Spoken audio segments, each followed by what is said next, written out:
Jai Hind, welcome to all on the Study IQ pieces.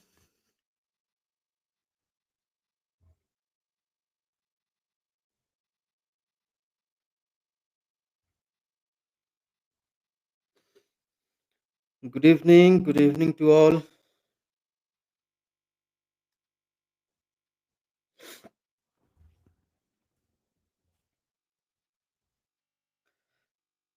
आज दिन भर सबकी नज़र पटना पे है। बीपीएससी क्या कर रहा है और ये तो फिक्स हो गया है, जिसको भी 70th बीपीएससी देना है, उसका डेट एक्सटेंड होगा और कुछ देर में नोटिस वगैरह भी आ ही जाएगा। नहीं होगा नॉर्मलाइज़ेशन और नोटिस भी आ जाएगा, बहुत जल्दी नोटिस आ जाएगा। उस टाइम में नोटिस भी आना चाहिए और डेट भी एक्सटेंड होना चाहिए और होगा भी, डेट एक्सटेंड भी होगा।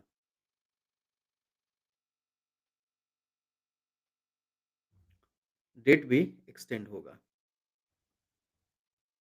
उससे कोई दिक्कत नहीं है, एडमिट कार्ड आ भी गया है ना, तो उससे कोई प्रॉब्लम नहीं है। डेट एक्सटेंड भी होगा।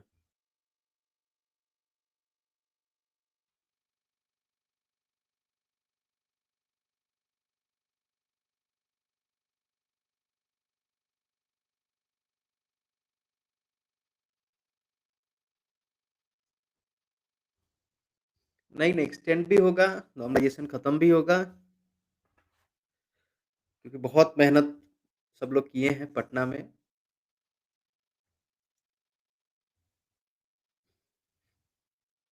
तो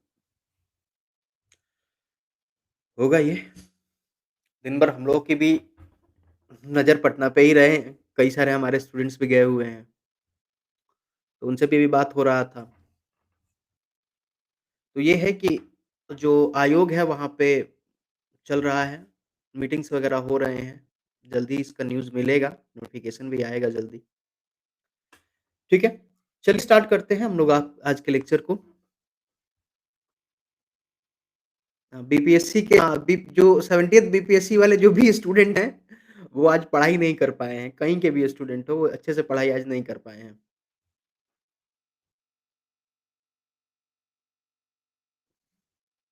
नहीं, हो जाएगा, उसमें कोई प्रॉब्लम नहीं है, एडमिट कार्ड आ गया, तो भी डेट एक्सटेंड हो जाएगा। इसमें कोई ऐसा नहीं है कि एडमिट कार्ड आ गया तो डेट एक्सटेंड नहीं होगा और ये लोग भी बहुत जल्दी-जल्दी में सारा काम किए हैं।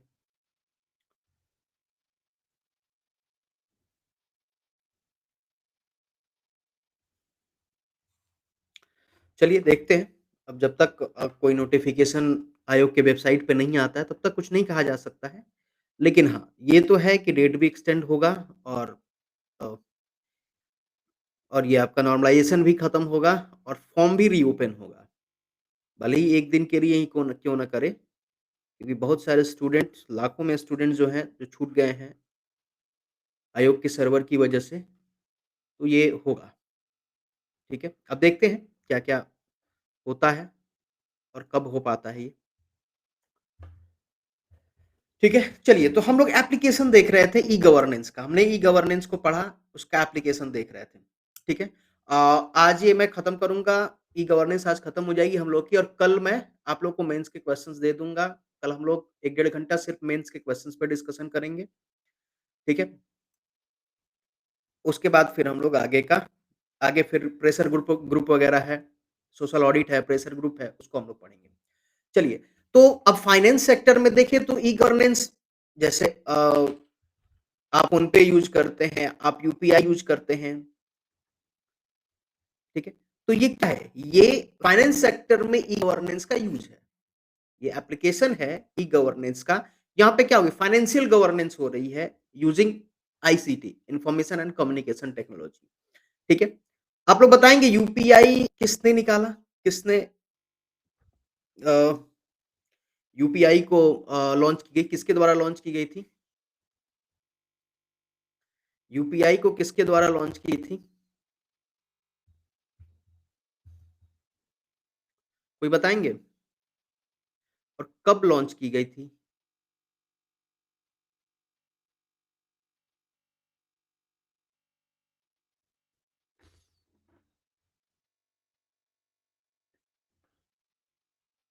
यूपीआई?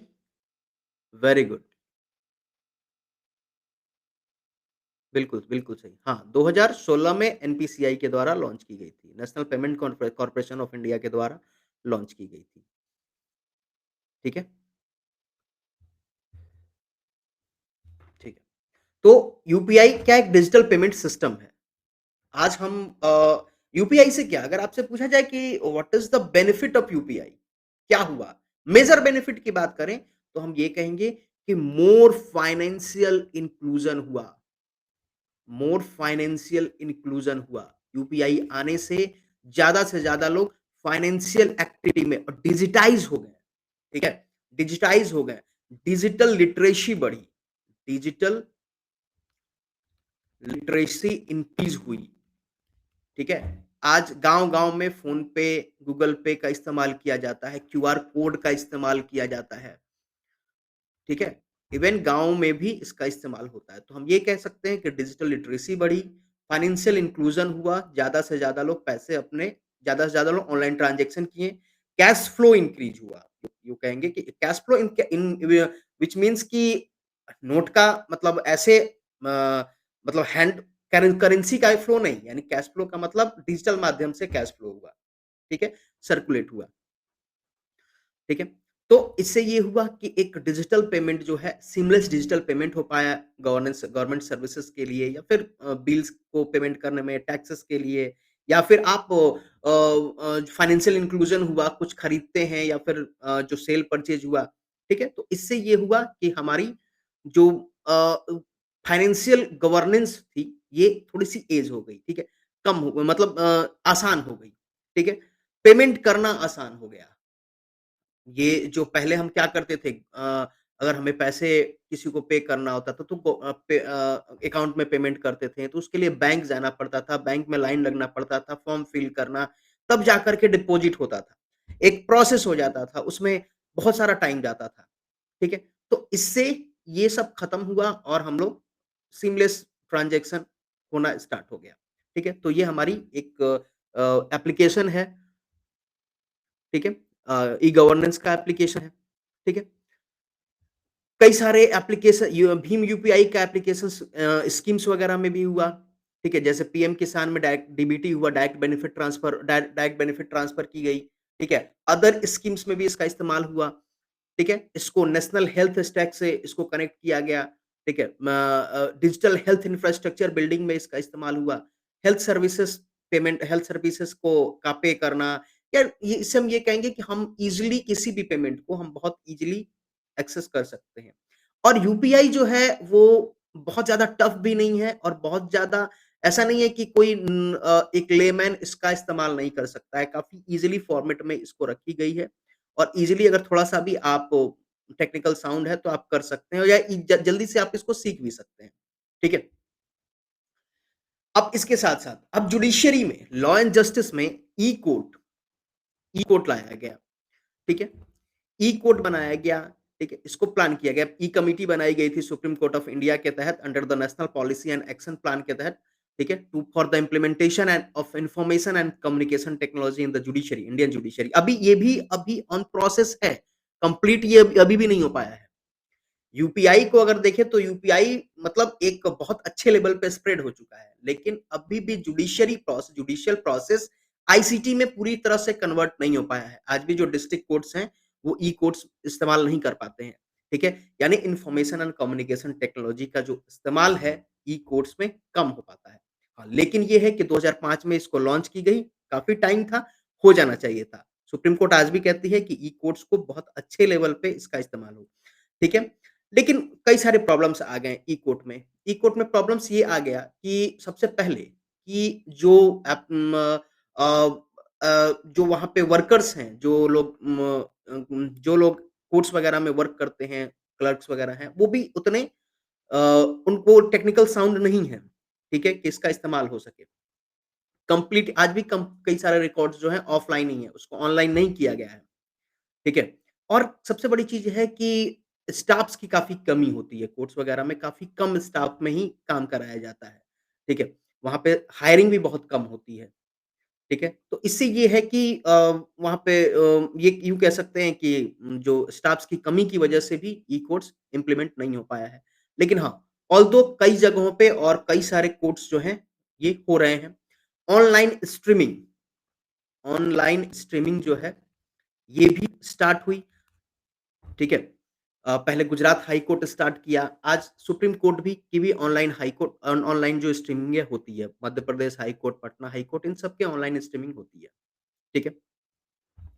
तो इससे ये एक ये हुआ कि जो लिटिगेंट हैं, जो लॉयर्स हैं, जो पार्टिसिपेंट हैं कोर्ट वर्किंग में, इनको ये है कि ये इनकी एक सर्विस डिलीवरी जो है, ये अच्छी हुई। ठीक है? आप ईज़िली एक्सेस कर सकते हैं। हम ये नहीं कहेंगे कि ईज़िली एक्सेस कर सकते हैं, अभी भी कई सारी खामियाँ ई-कोर्ट में हैं, लेकिन हाँ, एक इन्फॉर्मेशन एंड कम्युनिकेशन टेक्नोलॉजी का एक अच्छा इस्तेमाल जो है, यहाँ पे देखने को मिला है। ठीक है? हाँ, चीज़ें इम्प्रूव हो रही हैं, धीरे-धीरे डिजिटल इंफ्रास्ट्रक्चर डेवलप की जा रही है। यहाँ भी ये टर्म याद रखिएगा डिजिटल इंफ्रास्ट्रक्चर ये सब टर्म आपने मेंस में ज़रूर यूज़ करें, ठीक है? ठीक है? यूँ कह सकते हैं डिजिटल संरचना ये ये जो है इसको इसे प्रमोट की जा रही है जुडिशियल सर्विस में भी, जुडिशरी में भी और लॉ एंड जस्टिस सिस्टम में भी जो इन्फॉर्मेशन एंड कम्युनिकेशन टेक्नोलॉजी के लिए उसको और भी प्रमोट किया जा रहा है, ठीक है? अब इससे ये होगा कि पूरे ऑल ओवर इंडिया में जो भी जुडिशियल डेटा है, जुडिशरी से रिलेटेड जो भी डेटा है, वो यहाँ पे स्टोर होगा और इंटरऑपरेबिलिटी, ठीक है? यहाँ पे क्या हो पाएगा? इंटरऑपरेबिलिटी हो पाएगा। इंटरऑपरेबिलिटी का मतलब ये है कि एक डिपार्टमेंट दूसरे डिपार्टमेंट के डेटा को देख सकता है, ईज़िली एक्सेस कर सकता है, शेयर कर सकता है। ठीक है? और मतलब एक डिपार्टमेंटल कनेक्शन भी रहेगा पुलिस में जुडिशरी में, ठीक है? क्योंकि दे आर क्लोज़ली रिलेटेड। ये क्या है? क्लोज़ली रिलेटेड है। तो इन ये ईज़िली जो है इंटरऑपरेबिलिटी हो सकती है यहाँ पे। ठीक है? सिटीज़न सेंट्रिक सर्विसेज़ यहाँ से भी हमें मिल सकती है पॉलिसी मेकिंग के लिए, ठीक है? या जो मैनेजमेंट के जो डिसीज़न्स हैं या कोर्ट्स के जो डिसीज़न्स हैं, हम यहाँ पे ईज़िली हमें मिल सकता है, ठीक है? डिफरेंट डिफरेंट मिनिस्ट्री में भी इसका इस्तेमाल हुआ। Supreme court sir technical issues, cyber security risk reservation record हाँ, ठीक है, ठीक है। Now interoperable criminal justice system जिसकी मैं बात कर रहा था कल मैं इसकी बात कर रहा था आप लोगों से, ठीक है? इसकी रैंकिंग भी आई है।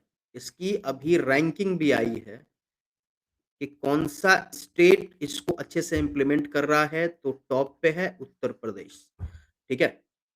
इसमें क्या है, ये इसको आप ज़रूर मेंशन करें। इसको आप अपने मेंस में ज़रूर मेंशन करें, ठीक है? इंटरऑपरेबल क्रिमिनल जस्टिस सिस्टम संचालनीय अपराध न्याय प्रणाली, ठीक है?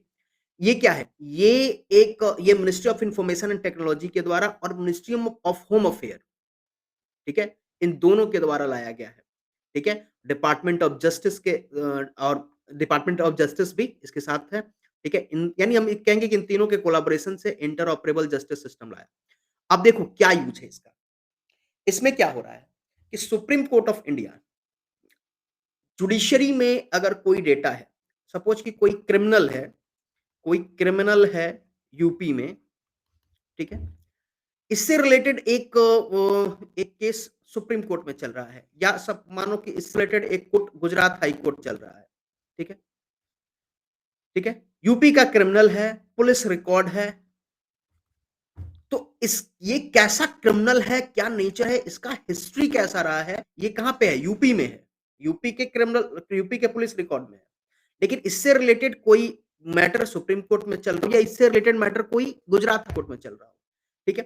तो यहाँ पे ये होगा कि इस प्लेटफ़ॉर्म पे इसको अपलोड किया जाएगा, इसकी पूरी हिस्ट्री अपलोड रहेगी। ईज़िली जो कोर्ट है, इसके बारे में समझ सकेगा, ठीक है? इसलिए कहा गया इंटरऑपरेबल क्रिमिनल जस्टिस सिस्टम। ठीक है? तो यहाँ पे ये होगा कि जो जस्टिस डिलीवरी सिस्टम है, ये स्पीडी हो पाएगी, ट्रांसपेरेंट हो पाएगा, ठीक है? 2013 में इसको लाया गया ई कमिटी जो सुप्रीम कोर्ट ऑफ इंडिया की ई कमिटी थी, उसके तहत इसके उसके गाइडेंस में लाया गया 2013 में, ठीक है?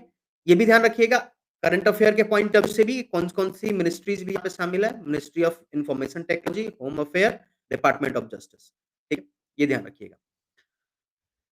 ठीक है? और इसके साथ ये एक तो कोर्ट रह होगा ही और उसके साथ-साथ जो स्टेट पुलिस है, सीबीआई है, एनआईए है, ठीक है? एनसीबी है, अब कोई नारकोटिक्स का कोई कोई कोई मतलब ड्रग्स का स्मगलर है, ठीक है? उसने कोई मर्डर भी कर दिया, तो अब ड्रग्स वाला केस तो उसके एनसीबी में रजिस्टर है। अगर मर्डर कर दिया तो क्रिमिनल उस पे केसेस भी चल रहे हैं। तो ये होगा कि हमें पता चल पाएगा कि हाँ, ये पर्सन और कहाँ-कहाँ पे इन्वॉल्व है, ठीक है? उसकी कंप्लीट इन्फॉर्मेशन जो है लॉ एंड ऑर्डर में, जस्टिस सिस्टम में रहेगी, ठीक है? उसके साथ-साथ इसका फोरेंसिक कुछ है, उसके फोरेंसिक हैं, उसको क्या कैसे-कैसे प्रोसिक्यूट की गई है, ठीक है? कितना देर वो कहाँ पे किस जेल में है, तो ये सारी डेटा जो है ये रहेगी, एक पूरा नेटवर्किंग सिस्टम रहेगा इसमें और इसको एक डेटा शेयरिंग मैट्रिक्स में इसको बनाई गई है, ठीक है? ताकि वो पूरे पूरे जो स्टेक होल्डर्स हैं इसमें, चाहे जुडिशरी हो, चाहे पुलिस हो, सबके पास सीमलेसली पहुँच सके और सब इसका इसमें सब एक्सेस कर पाएँ, इन्फॉर्मेशन को एक्सेस कर पाएँ, ठीक है? तो ये काफ़ी इम्पोर्टेंट और काफ़ी इम्पोर्टेंट है आपके लिए। इसके पॉइंट ऑफ व्यू से भी आपके करंट अफेयर के पॉइंट ऑफ व्यू से भी, प्रीलिम्स के लिए भी और मेंस के लिए भी। ठीक है? ये सब पॉइंट जो है ज़रूर आप मेंस में यूज़ करें, ठीक है? क्योंकि ये सब पॉइंट जो मार्क्स गेनिंग पॉइंट होते हैं, ठीक है? यहाँ से आपको मार्क्स बहुत ईज़िली हो सकती है,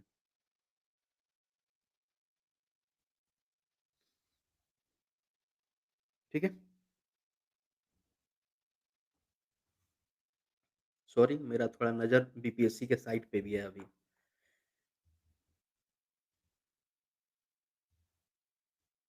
ठीक है? नाउ वेट अ मिनट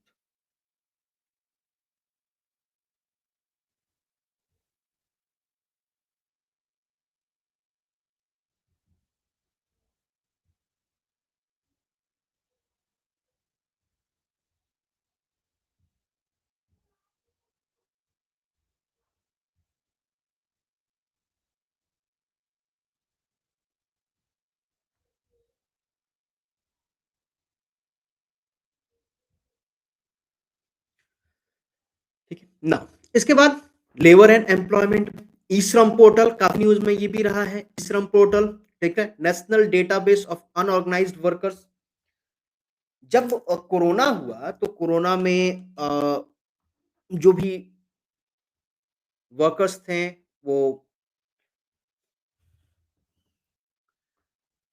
तो उनका कई सारे वर्कर्स जो है उनका वर्क छूट गया, वो बेरोज़गार हो गए। तो इस टाइम पे इस पे एक कमिटी बनाई गई और सेंट्रल गवर्नमेंट ने देखा कि भाई कई सारे ऐसे सेक्टर हैं जो अनऑर्गनाइज़्ड सेक्टर हैं, ठीक है? और वहाँ पे उनके लिए जॉब की कोई सुविधा नहीं है, ठीक है? उनके जॉब की किसी भी तरह की कोई बात नहीं होती है, क्योंकि इसलिए बात नहीं हो पाती है क्योंकि एक कॉर्पोरेट में काम करने वाला एक ऑर्गेनाइज़ सेक्टर में काम कर रहा है, ठीक है? लेकिन कोई अदर जगहों पे काम कर रहा है, कोई कॉन्ट्रैक्ट बेसिस पे काम कर रहा है, तो वो एक ऑर्गेनाइज़ सेक्टर में काम नहीं कर रहा है। तो उसके लिए प्रॉब्लम ये हो जाएगी कि उसके पास ना ही कोई पीएफ है, ना ही कोई बैंक अकाउंट्स में उसको पैसे मिल रहे हैं, ठीक है? तो उसके लिए उसको रजिस्टर किया जाए, उसको पहले आइडेंटिफ़ाई करना होगा, कैसे कौन-कौन से लोग हैं। उसके बाद उनके लिए कोई जो वर्क है, उनके लिए कोई पॉज़िटिव स्टेप है, जो गवर्नमेंट ले पाएगी। तो गवर्नमेंट ने ई-श्रम पोर्टल ओपन किया, ठीक है? नॉर्मलाइज़ेशन हट गया क्या? हटने वाला है, हटेगा तो ज़रूर, ये तो फिक्स है, ठीक है? कितनी देर में हट जाए, लेकिन हटेगा ज़रूर।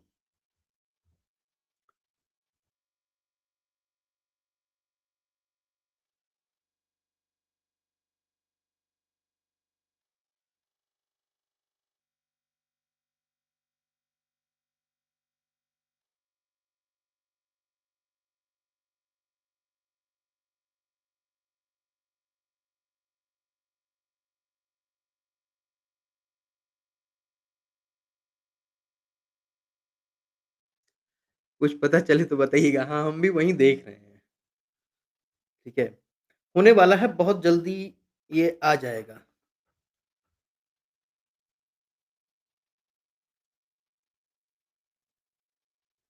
मुझे खुद डर था कि कुछ स्टूडेंट्स हैं और जो लोग गए हुए हैं उसमें कुछ लड़कियाँ भी हैं, वो लोग गई हुई हैं, तो लाठीचार्ज वगैरह हुआ तो मुझे भी थोड़ा टेंशन था कि किसी को कुछ हो ना जाए,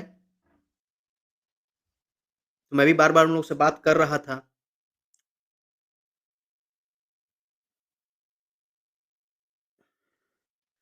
देखिए एडमिट कार्ड भी आ गया, फिर भी डेट एक्सटेंड हो जाएगा।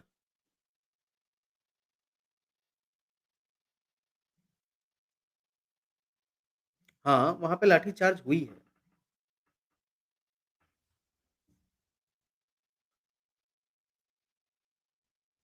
वहाँ पे लाठीचार्ज हुई है और कई स्टूडेंट को ज़्यादा लगा है। एक बेचारे का पैर टूट गया है।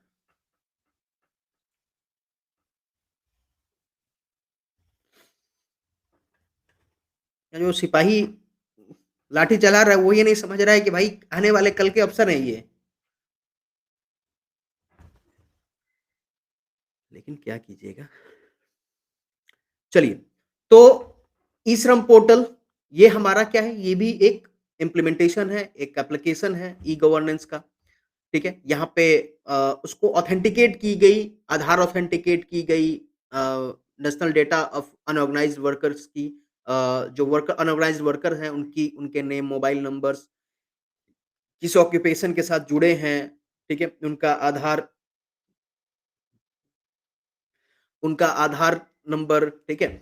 ये सारी चीज़ें जो हैं और उनका क्या एजुकेशनल क्वालिफ़िकेशन है, किस तरह के स्किल जो है उनके पास है, ये सारी जो चीज़ें हैं ये इनके डेटाबेस में रहा और इस तरह से ये हुआ कि एट लीस्ट इसमें एस्टिमेट किया गया कि more than 40 crore unorganised worker हैं। जब इसको अचीव किया गया है कि 40 करोड़ से ज़्यादा अनऑर्गनाइज्ड वर्कर हैं, पता चला कि हमारे देश में, ठीक है?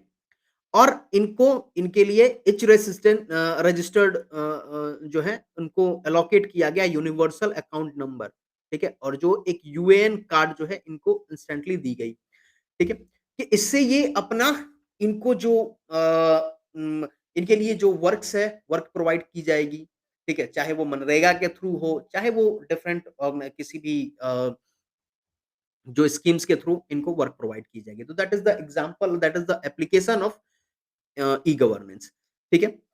प्रयास एक डैशबोर्ड है, जो डेटा ड्रिवन एक गवर्नेंस के लिए एक डैशबोर्ड है, ठीक है? जहाँ पे गवर्नमेंट के परफॉर्मेंस को, ठीक है? गवर्नमेंट के प्रोग्राम को या गवर्नमेंट के स्कीम्स को, उसकी क्या परफॉर्मेंस है, उसको रखता है, उसको दिखाया जाता है, उसको शो किया जाता है, ठीक है?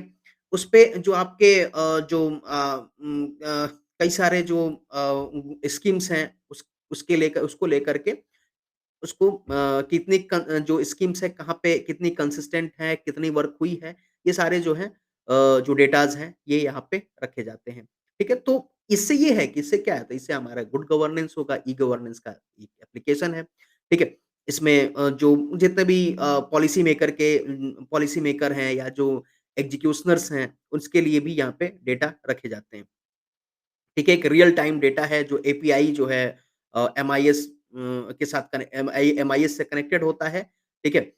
और उसको ये कनेक्ट एपीआई जो है ये एक क्या कहें जो एप्लीकेशन बनाया जाता है ना उसका एक टूल है, ठीक है? बहुत ज़्यादा टेक्निकल में इसके बारे में मुझे भी नहीं पता है, ठीक है? लेकिन हाँ, मुझे ये पता है कि ये जो एप्लीकेशंस बनाए जाते हैं उससे ये कनेक्टेड होता है, ठीक है? 119 स्कीम्स जो है यहाँ पे कनेक्टेड है, ठीक है? 119 स्कीम्स जो है यहाँ पे इसमें रखी गई है। ठीक है? तो उतना ज़्यादा टेक्निकल चीज़ों को लिखने की ज़रूरत नहीं है, आप बस एक-एक लाइन में क्योंकि आपके पास टाइम कम होगा, इतना ज़्यादा चीज़ें आप नहीं लिख पाएँगे। तो एक-एक लाइन में इन चीज़ों को अपने मेन्स में लिखना है, ठीक है? दर्पण जो हो गया, दर्पण भी एक लिंगुअल डैशबोर्ड है, ठीक है? जो जो स्टेट्स के या डिस्ट्रिक्ट एडमिनिस्ट्रेशन जो स्टेट्स के सीनियर फंक्शनरीज़ हैं, जैसे कि जॉइंट सेक्रेटरी लेवल पे या डिस्ट्रिक्ट एडमिनिस्ट्रेशन के लिए है, ठीक है? यहाँ पे रियल टाइम डेटा जो है स्कीम्स को लेकर के, प्लानिंग को लेकर के, एग्जीक्यूशंस को लेकर के इसमें रखी जाती है। ठीक है?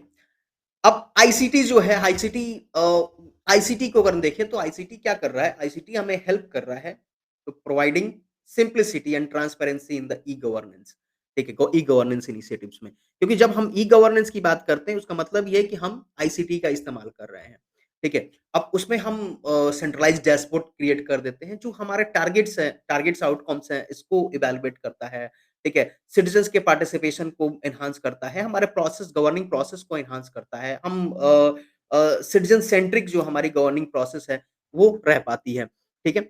अब लिमिटेशंस की अगर हम बात करें, तो सबसे बड़ी लिमिटेशंस ये है कि देखो यहाँ पे गुड गवर्नेंस नहीं हो रही है, यहाँ पे ई-गवर्नेंस क्योंकि हम लिमिटेशंस की बात कर रहे हैं किसकी? ई-गवर्नेंस की, ठीक है? हमारे पास क्या है कि डाइवर्स पॉपुलेशन है, हमारा पॉपुलेशन बहुत अलग-अलग है, बहुत डाइवर्स है।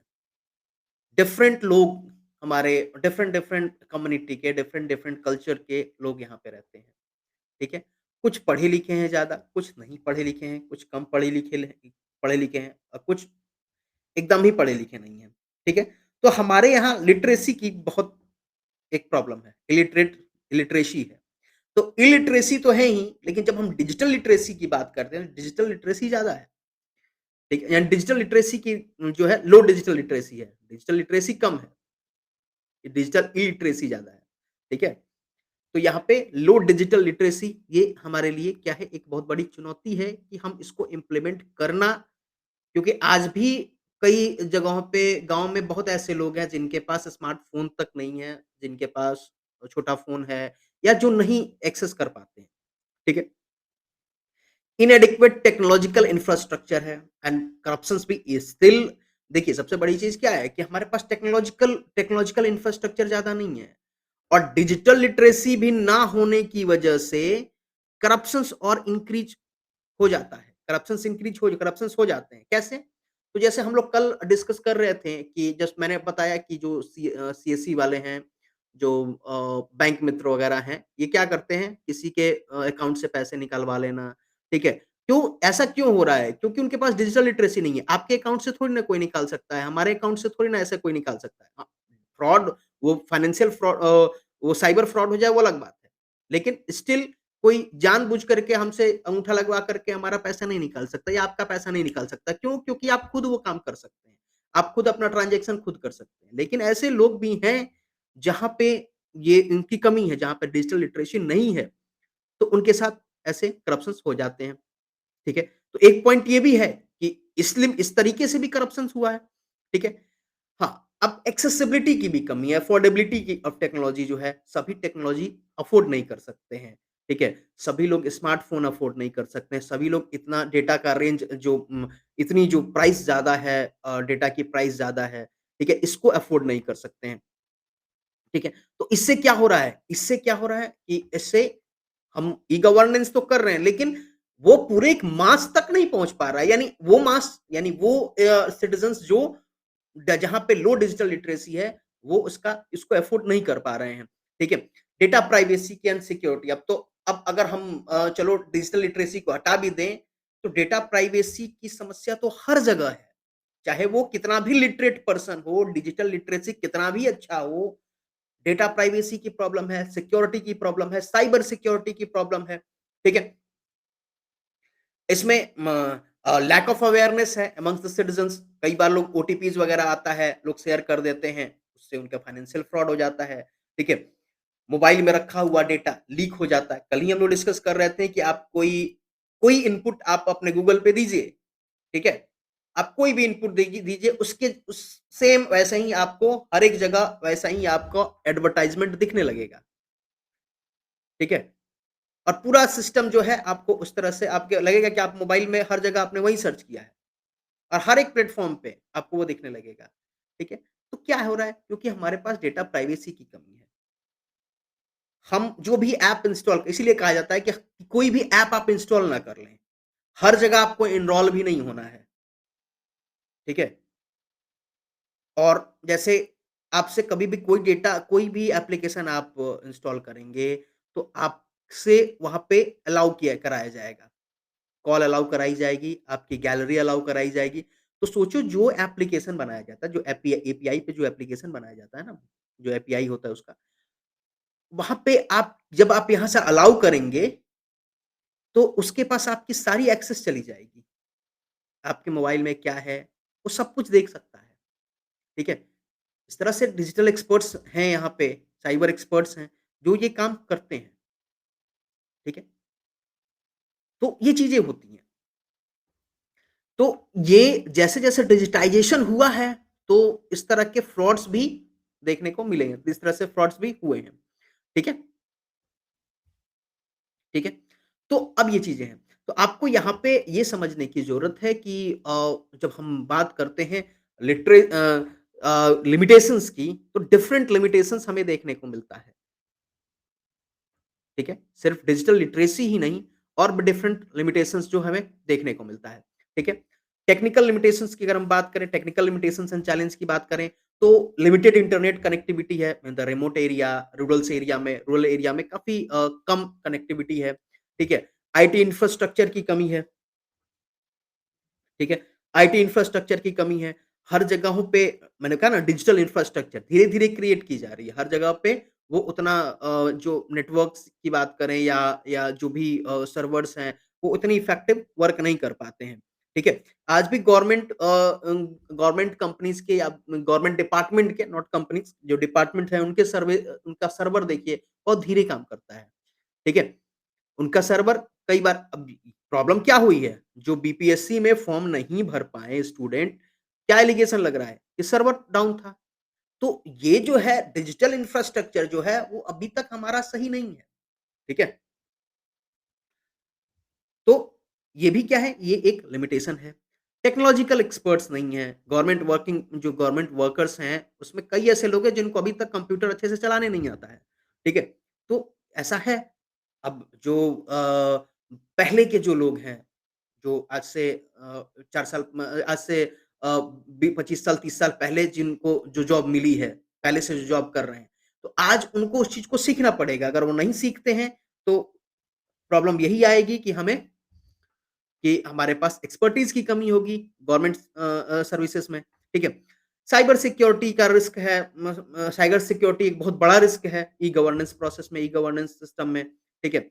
इंटरऑपरेबिलिटी की भी इश्यूज़ आती है, गवर्नमेंट कोशिश कर रही है कि डिपार्टमेंट टू डिपार्टमेंट जो है इंटरऑपरेबिलिटी रहे, लेकिन ये इश्यूज़ हैं हमारे पास। इकोनॉमिक लिमिटेशन यही है कि कैपिटल कॉस्ट जो है, इसमें ज़्यादा हो रहा है, ठीक है? उसको सबसे बड़ी चीज़ कि उसको स्टेबल करना, उसको इम्प्लीमेंट करना और उसको मैनेज करना, मेंटेन करना, ठीक है? तो मेंटेनेंस में भी आपको सर्वर का पैसा देना है, कई सारी चीज़ें हैं जो यहाँ पे हमें पे करना पड़ता है, तो इसलिए जो कॉस्ट है, तो कैपिटल कॉस्ट भी ज़्यादा होता है, ठीक है? तो अभी आप लिमिटेशंस लिखे ना, तो देखो इसी पॉइंट में लिमिटेशंस लिखना, देखो बहुत अच्छे तरीके से लिखा गया है। लिमिटेशंस लिखना, तो एक टेक्नोलॉजिकल लिमिटेशन हम क्या करते हैं? हमने लिखा कैसे?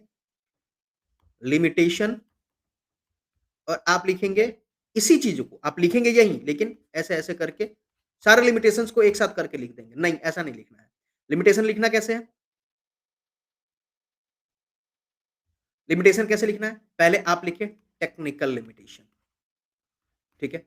इसको लिखें। फिर इसके पॉइंट्स को लिखें, ठीक है? इकोनॉमिक लिमिटेशन, फिर इसके पॉइंट्स को लिखें। हाँ, अब आप देखो, अब इसमें जैसे ये 1, 2, 3, 4, 5 पॉइंट है। 3 पॉइंट में भी लिख सकते हो, 3 पॉइंट में भी लिख सकते हो। हाँ, लेकिन ऐसा करना कि सब कवर हो जाए, ठीक है? ये देखो ये सारे वर्ड्स अच्छे होते हैं, इंटरऑपरेबिलिटी, ठीक है? साइबर सिक्योरिटी, ठीक है? लैक ऑफ टेक्निकल एक्सपर्ट जो है, ये भी लिख सकते हो। लैक ऑफ आईटी इंफ्रास्ट्रक्चर या डिजिटल इंफ्रास्ट्रक्चर या इनएडिक्वेट डिजिटल इंफ्रास्ट्रक्चर इस तरह से करके आप लिख सकते हो, ठीक है? तो ये सब चीज़ें जो होती है ना, ये इससे एक जो प्रेज़ेंटेशन है, ये आपका अच्छा दिखता है, ठीक है? वे ऑफ प्रेज़ेंटेशन अच्छा होता है, तो जो चेक करता है उसके लिए भी आसान है, ठीक है? उसको ये खोजना नहीं कि हम लिमिटेशंस में किस-किस पॉइंट का लिमिटेशंस आपने लिखा है। वो सीधे सिर्फ़ आपका ये देख लेगा ना, हेडिंग देख लेगा तो वो आंसर दे देगा। वो आपको मार्क्स अच्छा दे देगा, ठीक है? उसके बाद और क्या चैलेंजेज़ आ रही हैं? तो अब हमने देखा कि डेटा प्राइवेसी की डेटा को प्राइवेट रखने के लिए कई सारे कॉस्ट पे करने पड़ते हैं, ठीक है? सिक्योरिटी के लिए बहुत ज़्यादा कॉस्ट पे करना पड़ता है, ठीक है? और आईटी मैन पावर जो है, आईटी मैन पावर उसको पे करना एक एक आईटी एक्सपर्ट जो है, उसकी पेमेंट भी ज़्यादा होती है। तो गवर्नमेंट को यहाँ पे गवर्नमेंट का जो ई गवर्नेंस में जो कैपिटल है, वो भी अच्छा ज़्यादा जाता है, ठीक है? सोशल चैलेंज की बात करते हैं, तो सबसे पहले डिजिटल डिवाइड हमारे लिए, ठीक है? लिमिटेड इंटरनेट एक्सेस है, सोशल इकोनॉमिक डिस्पैरिटी है, सोशियो इकोनॉमिक डिस्पैरिटी देखने को मिलता है। आज भी समाज में सामाजिक आर्थिक असमानताएँ हैं, ठीक है? इंटरनेट हर जगह नहीं है, इंटरनेट का एक्सेस भी हर जगह नहीं है, ठीक है? कल्चरल बैरियर्स हैं, लैंग्वेज की प्रॉब्लम है, डाइवर्सिटी ऑफ लैंग्वेज है, ट्रेडिशंस अलग-अलग हैं, कस्टम्स अलग-अलग हैं, बिलीफ्स सबके अलग-अलग हैं, ठीक है? आज भी ट्राइबल्स के पास जाइएगा तो आपको ये सारी सुविधाएँ नहीं मिलेगी, ट्राइबल एरिया में नहीं मिलेगी, ठीक है? लैंग्वेज बैरियर आ जाता है क्योंकि भई मोस्टली चीज़ें जो हैं इंग्लिश में हैं, ठीक है? और कई लोग हिंदी वाले हैं या कई कई लोग अदर लोकल लैंग्वेज वाले हैं, तो उनके लिए ये प्रॉब्लम हो जाएगी, ठीक है? सबसे बड़ी चीज़ कि ट्रस्ट डेफ़िसिट है। बहुत अच्छी ये लाइन जो है बहुत अच्छा लिखा गया है। ट्रस्ट डेफ़िसिट विश्वास की कमी है, ठीक है? ट्रस्ट डेफ़िसिट में क्या है कि भई आज भी देखो कई बार आप देखोगे तो बड़े-बड़े प्रोफ़ेसर्स, बड़े-बड़े साइंटिस्ट अपने पैसे का विथड्रॉवल जो है बैंक से पैसे का विथड्रॉवल वो या तो चेक के माध्यम से करते हैं या तो वो अपने जो बैंक के फॉर्म से करते हैं। ठीक है? वो मोबाइल का या इंटरनेट बैंकिंग का एक्सेस नहीं करते हैं, ठीक है? इंटरनेट बैंकिंग का यूज़ भी नहीं करते हैं। क्यों? क्योंकि उनको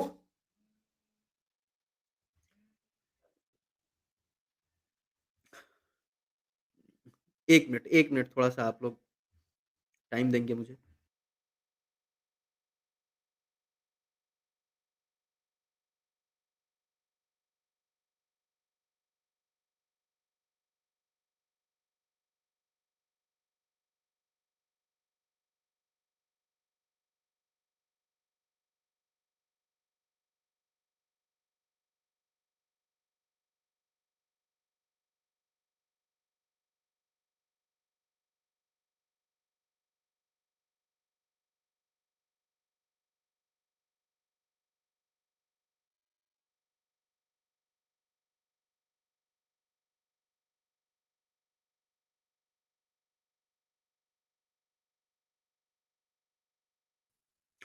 ठीक है?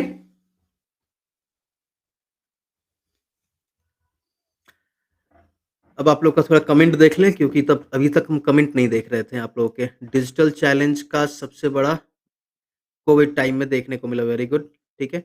मेरी वर्ड लिमिट हमेशा एक्सीड हो जाती है। हाँ, तो क्योंकि आपको पर टाइम कम मिलेगा, तो ज़्यादा वर्ड लिमिट को भी एक्सीड नहीं करना है, ठीक है? क्योंकि हर एक क्वेश्चन्स को प्रॉपर्ली लिखना है, हर एक क्वेश्चन्स को लिख लेना है, ठीक है? एग्ज़ाम में सबसे बड़ा चैलेंज ये होता है ना कि क्वेश्चन आपसे छूटे नहीं। सही लिखे, गलत लिखे लेकिन क्वेश्चन ना छूटे, ठीक है? ठीक है? तो ये चीज़ें हैं, ठीक है? और लैक ऑफ डिजिटल लिटरेसी तो है ही हमारे पास, ठीक है? अब हम बात करते हैं वे फॉरवर्ड की। क्या होना चाहिए? अब देखो, ई-गवर्नेंस एक डायनामिक सब्जेक्ट है, डायनामिक टॉपिक है। आप यहाँ पे कंक्लूजन नहीं लिखेंगे। लड़के क बच्चे कहते हैं ना कि सर कंक्लूजन लिखिए कि वे फॉरवर्ड लिखें। क्या फ़र्क और दोनों में फ़र्क क्या है? तो देखिए, कंक्लूजन में आप उसको खत्म कर रहे हो। आप अपनी व्यूज़ दे कर के आप उसको खत्म यानी ऐसा चीज़ कि अब उसको खत्म ही होना है। ठीक है? तो कंक्लूजन हम यहाँ पे नहीं दे सकते। हम ई-गवर्नेंस में क्या कंक्लूजन देंगे? ई-गवर्नेंस तो कंटिन्यूइंग प्रोसेस है। ये आगे और बढ़ेगी और होती रहेगी। तो हम यहाँ पे वे फॉरवर्ड देंगे कि हम आगे और क्या होना चाहिए। आपको क्या लगता है ई-गवर्नेंस करने के लिए आपको क्या क्या करना होगा? आप खुद आंसर कर देंगे, आप खुद वे फॉरवर्ड लिख देंगे। कैसे? आपने लिमिटेशंस तो देख लिया, चैलेंजेस क्या-क्या है ये देखा, तो उसी चैलेंज को तो हमें ठीक करना है ना भाई। हमें आगे क्या करना है, उसी चैलेंज को ठीक करना है। डिजिटल इंफ्रास्ट्रक्चर को इम्प्रूव करना है, कर दो इम्प्रूव डिजिटल इंफ्रास्ट्रक्चर हो गया आपका वे फॉरवर्ड। वे फॉरवर्ड भी, अब देखो वे फॉरवर्ड में भी स्टूडेंट करते क्या हैं कि पैराग्राफ में वे फॉरवर्ड लिख देंगे, ठीक है? आप कहते हो ना कि नंबर कैसे कम हो रहे हैं, कम आ रहे हैं, हम अच्छा लिख रहे हैं फिर भी नंबर कम हो रहा है, ये चीजें भी हैं। आप पैराग्राफ में वे फॉरवर्ड लिख देंगे, ठीक है? चेक करने वाला बहुत थोड़ी टाइम नहीं होती है, उनको चेक करना होता है सब कुछ, तो वो उतना ध्यान नहीं दे पाता है। आप हो सकता है अच्छा लिखे हो, 2 स्टूडेंट है, एक स्टूडेंट ने बहुत अच्छा लिखा वे फॉरवर्ड, लेकिन पैराग्राफ में लिखा है। एक दूसरा स्टूडेंट है जिसने पॉइंट में लिख दिया, ठीक है? आपने बहुत अच्छा लिखा, ये थोड़ा-सा कम भी लिखा है, तो नंबर हो सकता है दोनों का बराबर ही मिले या हो सकता है पॉइंट वाले को थोड़ा-सा और ज़्यादा नंबर मिल जाए। क्योंकि उसने अगर हम लिखते हैं अगर देखो हम लिखते हैं कि high speed internet, digital literacy, ठीक है? सिक्योर डेटा मैनेजमेंट, ठीक है? तो ये इस चीज़ को लिखने से लिख तो दिए, लेकिन ये सबका मीनिंग एक ही है, एक शॉर्ट में मीनिंग एक ही है कि हमें डिजिटल इंफ्रास्ट्रक्चर इम्प्रूव करना है। We have to improve digital infrastructure. तो हमें क्या करना होगा? सीधे आपने लिखा इम्प्रूव डिजिटल इंफ्रास्ट्रक्चर। पढ़ने वाला ये नहीं पढ़ने जाएगा, चेक करने वाला ये नहीं पढ़ेगा आपका। बस ये पढ़ लिया, उसको समझ आ गया। क्योंकि वो समझता है, ईच एंड एवरीथिंग उसके दिमाग में है। आप जो लिख रहे हो उसके दिमाग में है। ठीक है? स्ट्रेंथन डेटा सिक्योरिटी को स्ट्रेंथ करना है क्योंकि डेटा साइबर थ्रेट है हमारे पास, साइबर थ्रेट है, डेटा ब्रीच हो सकता है, ठीक है? सिटीजन्स को अपने डेटा को प्रोटेक्ट करना होता है, तो हमें क्या करना होगा? डेटा स्ट्रेंथ करना होगा डेटा सिक्योरिटी को, ठीक है? इंक्रीज अवेयरनेस, अवेयरनेस इंक्रीज होनी चाहिए, डिजिटल लिटरेसी जो है इंक्रीज होनी चाहिए। हम जिसकी कमी है, जिस कम चैलेंज क्यों फेस कर रहे हैं, जिसकी कमी है हम उसको पूरा कर देंगे, वे फॉरवर्ड में उसको लिख दीजिए कि हमें ट्रेंड चाहिए, एजुकेटेड सिटीजन्स हमें ट्रेंड और एजुकेटेड सिटीजन्स जो है उनको करना होगा, उनको एजुकेट करना होगा, सिटीजन्स को अवेयरनेस इंक्रीज करना होगा, ठीक है? और एक एक्सेसिबल प्लेटफॉर्म प्रोवाइड करना होगा, ठीक है? मल्टीलैंग्वेज सपोर्ट इसका चैल ये भी हमारे लिए तो चैलेंज था कि सबके पास एक ही हमारे यहाँ डाइवर्स कंट्री है, सब अलग-अलग लैंग्वेज बोलते हैं, तो सभी इंग्लिश या सभी हिंदी नहीं समझ सकते हैं, ठीक है? ठीक है? तो अब देखो लिखने का यही तरीका है, ये तरीका जो इस पे यहाँ पे मैं दिखा रहा हूँ आपको, ये अच्छा तरीका है।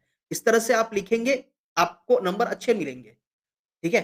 और आपका टाइम भी कम लगेगा, ये भी ध्यान रखना। आपका टाइम भी कम लगेगा। आप ये लिख दिए ना, प्रोवाइड मल्टीलिंगुअल सपोर्ट, ठीक है? तो अब ये आपकी थोड़ी-सी डल भी रहेगी ना, तो कोई दिक्कत नहीं है क्योंकि आप अपनी बातों को यहाँ पे रख चुके हो, ठीक है? तो इसको एक लाइन में लिख कर के खत्म करोगे। Promote collaboration between the departments वही इंटरऑपरेबिलिटी होनी चाहिए, इंटरऑपरेबिलिटी उसको भी यहाँ पे लिख सकते हो, ठीक है? Promote interoperability system in the department in the various departments, ठीक है? तो आपके लिए इंसेंटिवाइज एफर्ट्स जो एफर्ट्स है गवर्नमेंट जो ई गवर्नेंस जो में क्या हो रहा है, जो बजटरी एलोकेशंस हैं, वो थोड़ा-सा और इंक्रीज़ होना चाहिए, ठीक है? हमें डॉक्यूमेंट बेस्ट प्रैक्टिस हमारे पास होना चाहिए और इंसेंटिवाइज एफर्ट्स दो, क्योंकि अगर जो अच्छा कर रहा है ई गवर्नेंस में जहाँ पे अच्छा हो रहा है, उसको प्रायोरिटी दीजिए, उसको इंसेंटिवाइज कीजिए। ठीक है? एड्रेस द डिजिटल डिवाइड जो डिजिटल डिवाइड है उसको एड्रेस करें जहाँ पे कमी है, इंफ्रास्ट्रक्चर की कमी है, जहाँ पे एक्सेस नहीं है, नेटवर्क एक्सेस नहीं है, इंटरनेट एक्सेस नहीं है, उसको हमें एक्सेस प्रोवाइड करना होगा। एम्फसाइज़ करने यूज़र सेंट्रिक डिज़ाइन जो भी हम प्लेटफ़ॉर्म तैयार करें, जो भी हम ऐप तैयार करें, उसको ऐसा करें कि नॉर्मल पीपल जो है, एक लेमैन जो है पीपल वो उसको एक्सेस कर पाए। ठीक है? क्योंकि हमारे पास जो मैक्सिमम ऐसी जनता है जो इलिटरेट है। तो हमें मैक्सिमम मतलब मैक्सिमम नहीं कहेंगे यानी अ, हमारे पास जनता है ऐसी जो जिसके पास डिजिटल लिटरेसी की कमी है, ठीक है? तो हमें इस उसको ध्यान में रखते हुए भी हमें अपने प्रोसेस को इस तरह से डिज़ाइन करना होगा, ठीक है? जो ओवरकम रेसिस्टेंस टू चेंज जो यानी जो हमें जो रेसिस्टेंस आ रही है, ठीक है? हमें बेनिफिट्स को दिखाना होगा, हमें लोगों को डेमोंस्ट्रेट करना होगा कि बेनिफिट क्या है ई-गवर्नेंस का, ठीक है? ऑर्गनाइजेशंस को, सिटीज़न्स को दिखाना होगा। जो रेसिस्टेंस आ रही है रेजिस्टेंस आ रही है, वो खत्म हो पाएगी, तब ओवरकम हो पाएगा रेसिस्टेंस और सबसे बड़ी बात कि हमें डिपार्टमेंट में भी ट्रेनिंग प्रोवाइड करनी होगी, जो गवर्नमेंट ऑफिशियल्स हैं, उनको ट्रेन करना होगा, ठीक है?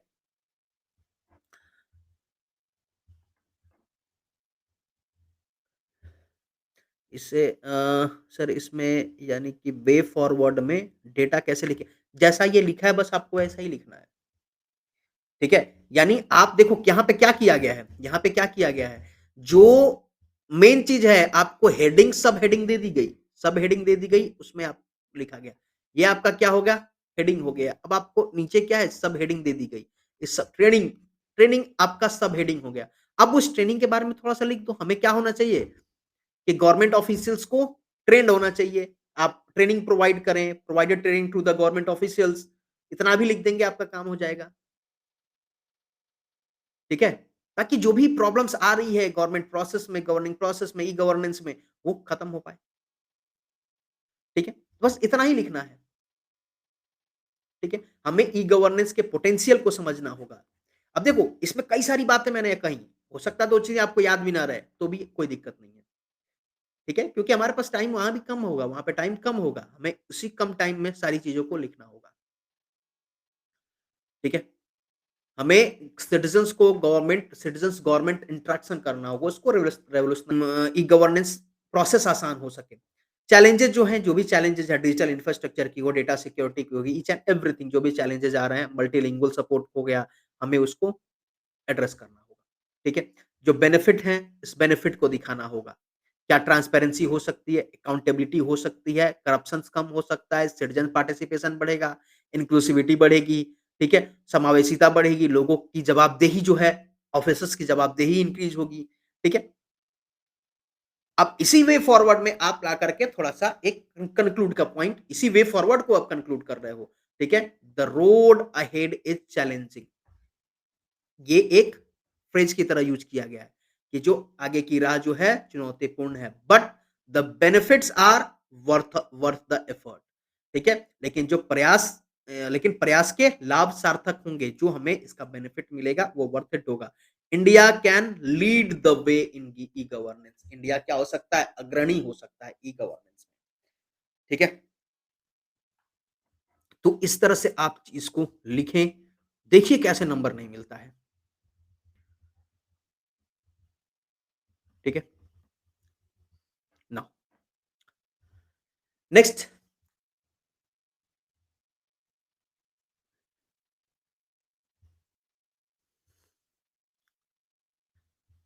नेक्स्ट हम बात करते हैं एम गवर्नेंस यानी मोबाइल गवर्नेंस की, ठीक है? देखो एम गवर्नेंस अलग नहीं है, M governance is a part of E governance, ठीक है? कहने का मतलब ये है कि हमको हर एक ई गवर्निंग प्रोसेस के लिए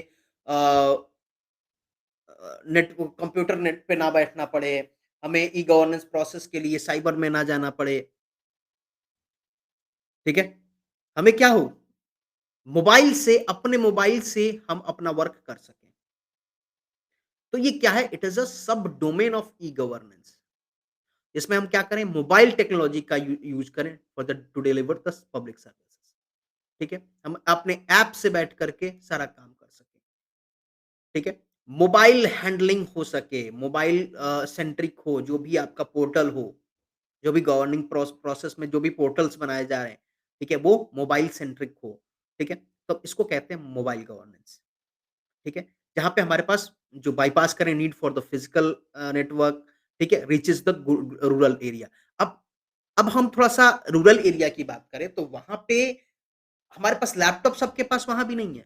चलो किसी भी तरह कोई मोबाइल ले लिया, लैपटॉप नहीं है। अगर आपका जो सर्विसेज़ है वो ऐसा है कि सिर्फ़ कंप्यूटर से ही हो पाएगा, लैपटॉप से ही हम उसको कर पाएँगे ठीक है? तो भी फिर हम रीच नहीं हो पाएगा।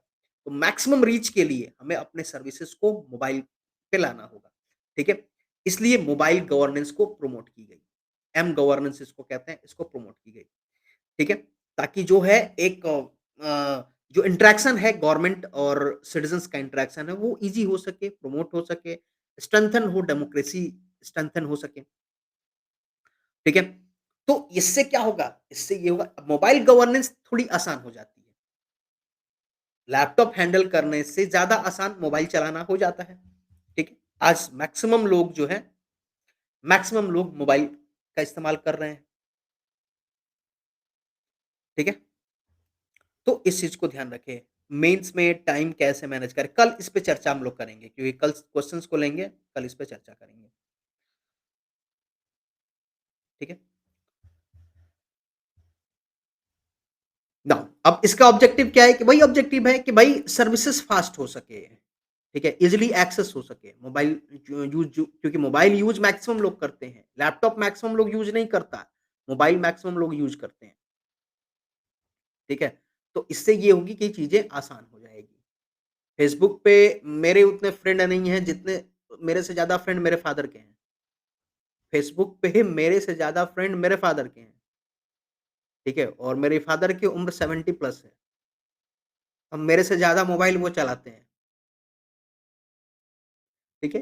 तो ये चीज़ें हुई हैं कि मोबाइल जो है वो घर-घर तक गया है और यूज़ हो रहा है, ज़्यादा यूज़ हो रहा है, ठीक है? चाहे बच्चे हों या बूढ़े हों, सभी यूज़ करते हैं। तो इसीलिए अब एम गवर्नेंस को ज़्यादा प्रमोट की जाती है और किसी भी स्कीम्स हो सके या कोई पोर्टल पोर्टल हो, गवर्नमेंट कोशिश करती है कि वो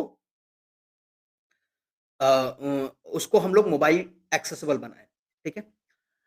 उमंग, माईगॉव, कोविन को हम एम गवर्नेंस में कह सकते हैं। हाँ, बिल्कुल, कोविन जो है ये एम गवर्नेंस में आएगा, ठीक है? तो एम गवर्नेंस ई गवर्नेंस से अलग नहीं है, एक सब डोमेन है एम गवर्नेंस, ठीक है? एक सब डोमेन है। ठीक है?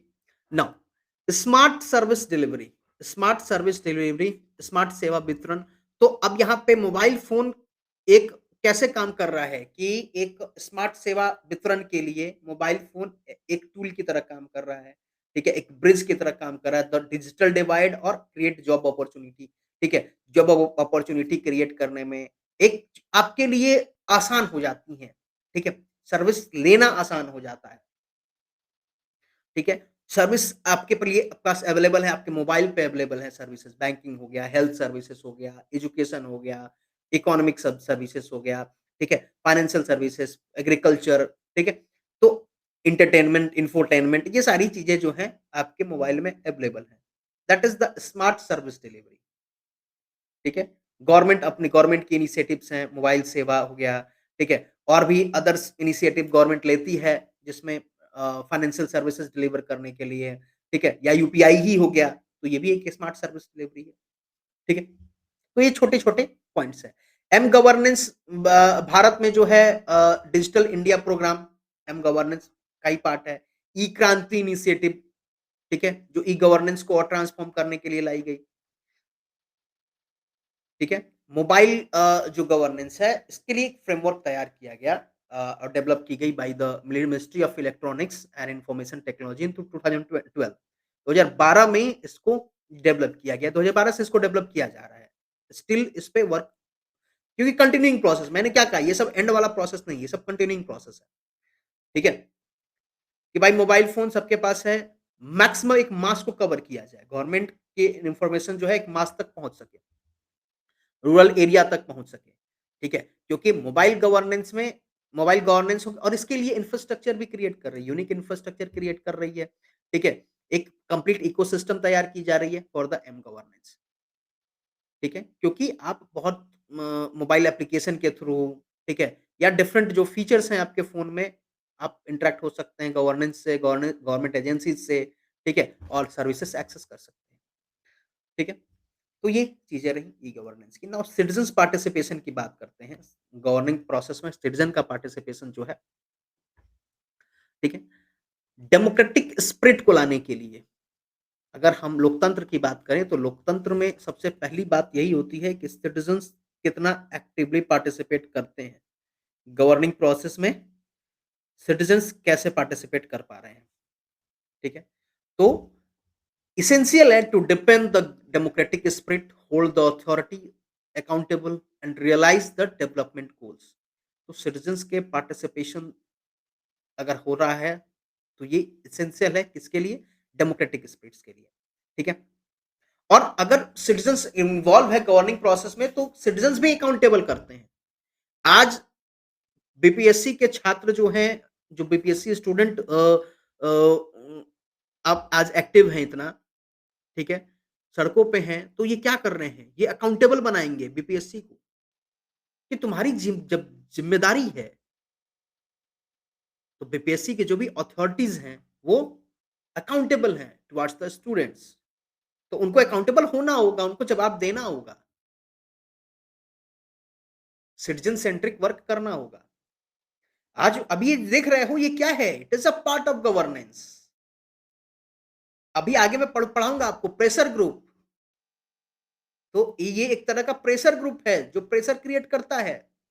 ऑपोजिशन क्या है? प्रेशर ग्रुप है जो प्रेशर क्रिएट करेगा इन पे।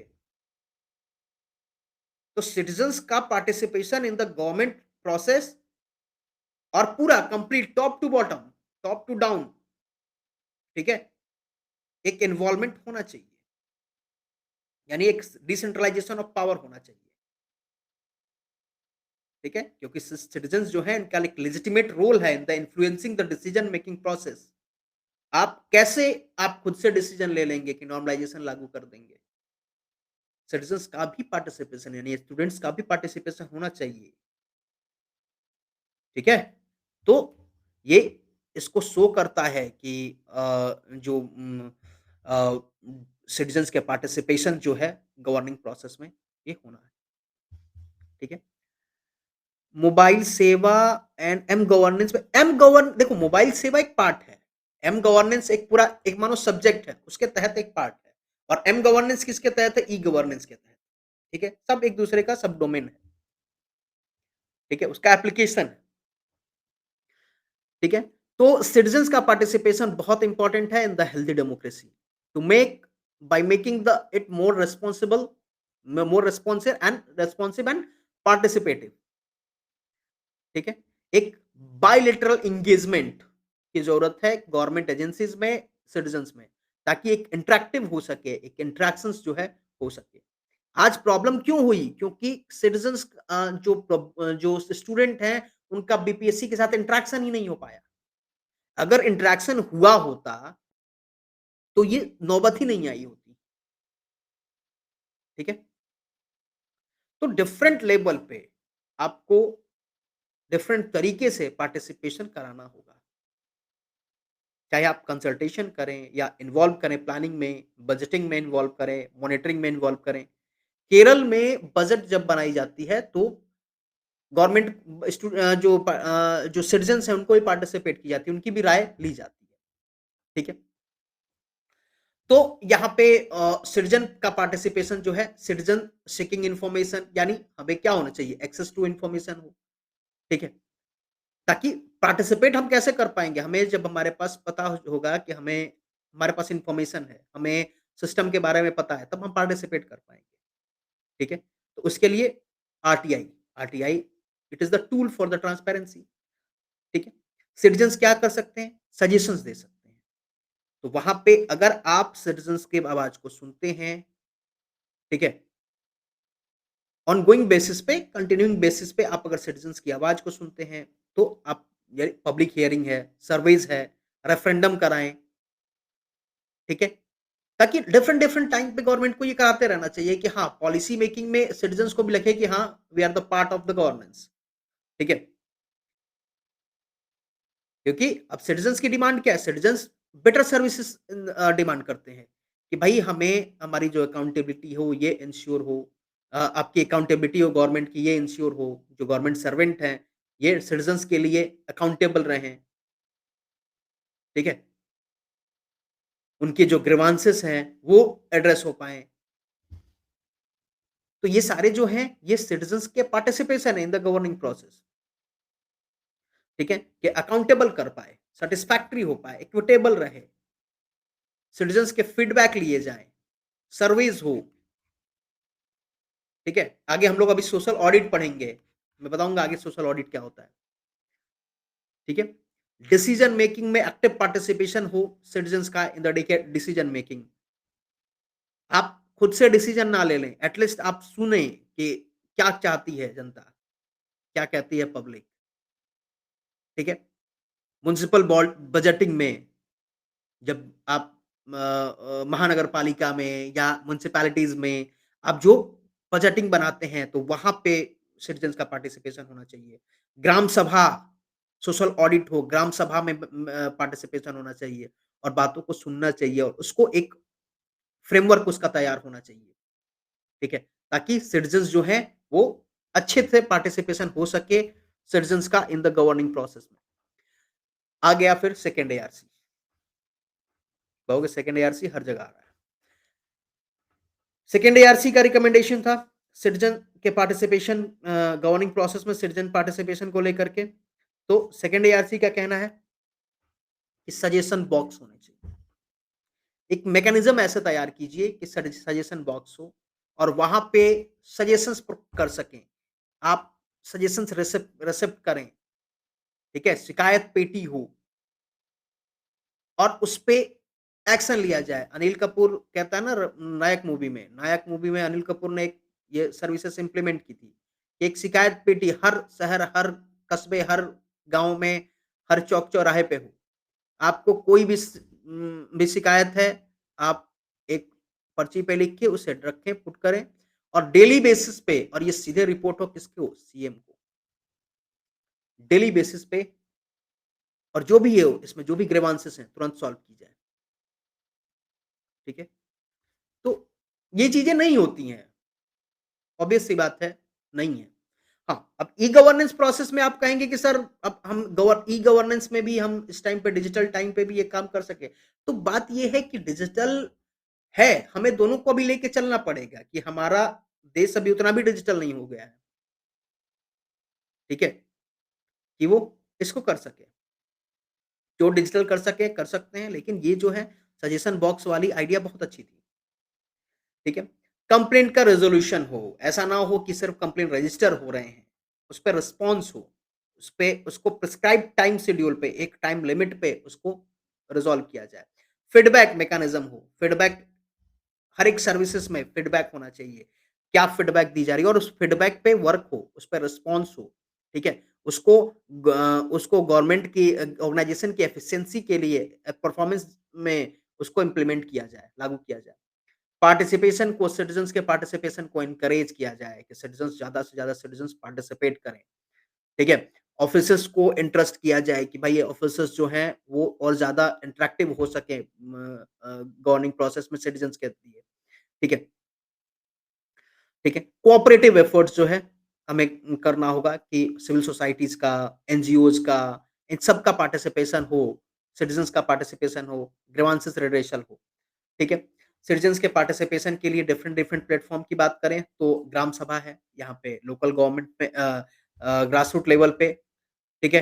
ग्राम सभा में पार्टिसिपेशन होता है, सिटीज़न्स का पार्टिसिपेशन होता है, सिटीज़न यहाँ पे पार्टिसिपेट करते हैं, अपने गाँव से रिलेटेड जो भी समस्याएँ हैं, उसको रखी जाती है। वार्ड कमिटीज़ में, ठीक है? शहरों में वार्ड कमिटीज़ में भी यहाँ पे अर्बन एरियाज़ में इसको रखा जाता है, ठीक है? जन सुनवाई हो, जो जन सुनवाई होती है, जन अदालत, इस तरह से ये एक प्लेटफ़ॉर्म होता है जहाँ पे सिटीज़न्स के ग्रीवांसेस को रखा जाता है, सिटीज़न्स पार्टिसिपेट कर पाते हैं, ठीक है? पब्लिक हियरिंग के थ्रू लोक अदालत वगैरह में, ठीक है? या डिफरेंट जो रेगुलेटरी बॉडीज़ है वो अपनी पब्लिक हियरिंग रख सकती है, ठीक है? पब्लिक यहाँ पे अपनी बात रख सकता है। राइट टू इन्फॉर्मेशन ये भी एक टूल है, एक प्लेटफ़ॉर्म है जहाँ पे सिटीज़न्स का पार्टिसिपेशन होता है। सिटीज़न आपसे इन्फॉर्मेशन ले सकती है, ठीक है? और वो एक्सेस होना चाहिए।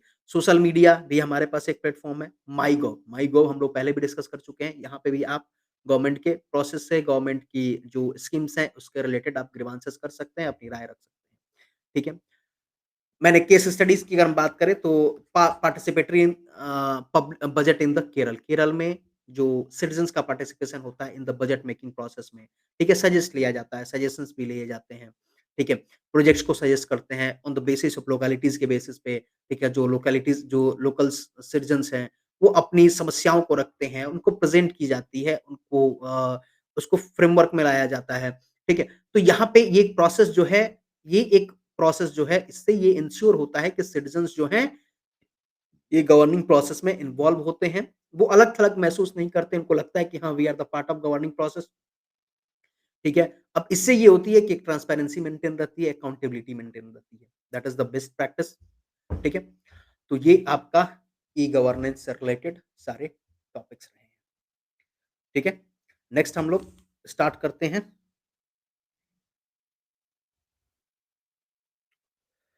यहाँ पे मैं थोड़ा देर ब्रेक लूँगा, ठीक है? उसके बाद हम लोग स्टार्ट करते हैं प्रेशर ग्रुप, ठीक है? तो 2-4 मिनट का यहाँ पे हम लोग लेंगे एक ब्रेक। ब्रेक के बाद फिर हम लोग स्टार्ट करेंगे प्रेशर ग्रुप को।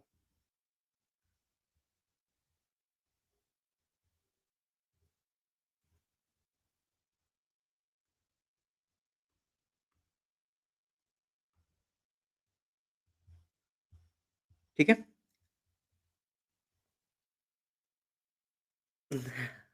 हाँ, आप लोग भी न्यूज़ देख लीजिए, थोड़ा हम भी देख लेते हैं।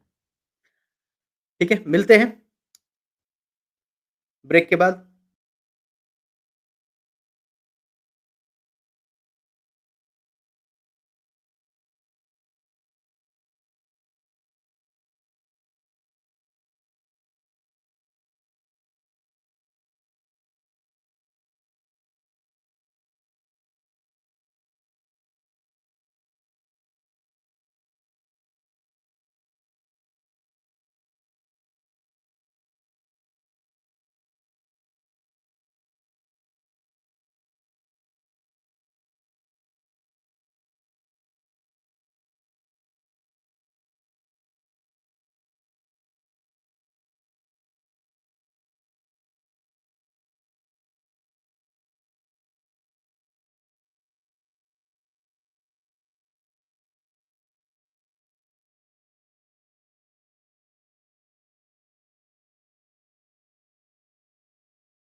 Welcome back to all.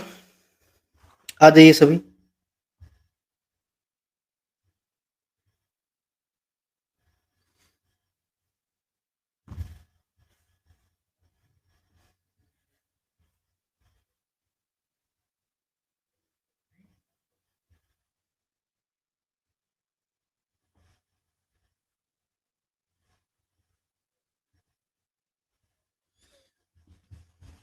Now तो हम बात करेंगे प्रेशर ग्रुप की। प्रेशर ग्रुप से भी क्वेश्चंस आपके एग्जाम में पूछे जाते हैं। क्या है प्रेशर ग्रुप, डिस्कस करेंगे इससे रिलेटेड।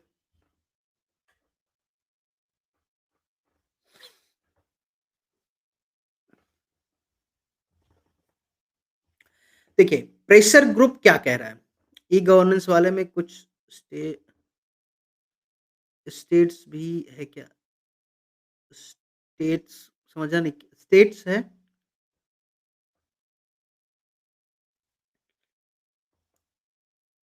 समझा नहीं क्या आप कहना चाह रहे हो। ठीक है, जो आपको बताया है वो सफिशिएंट है, इतना आप कर लो, वो आपके लिए काफी है। ठीक है, जितना ई गवर्नेंस बताया है उतना उतना कर लो, वो सफिशिएंट है। ठीक है, नाउ अब देखिए प्रेशर ग्रुप क्या कह रहा है। तो एक ऐसा ग्रुप, प्रेशर ग्रुप क्या है, तो it is a group of peoples who are organized actively for promoting and defending their common interest. जो पब्लिक इंटरेस्ट है, ठीक है, उसको प्रमोट करने के लिए, उसको डिफेंड करने के लिए जो ग्रुप्स होते हैं, डिफरेंट ग्रुप्स होते हैं।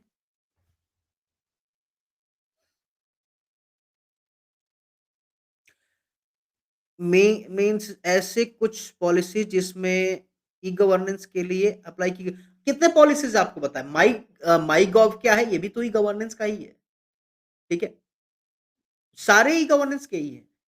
मोस्टली इस टाइम आप पीएम किसान जो है, इसमें भी तो यू ई गवर्नेंस का इस्तेमाल हो रहा है। डीबीटी दिया जा रहा है, डायरेक्ट बेनिफिट बेनिफिट ट्रांसफर दिया जा रहा है।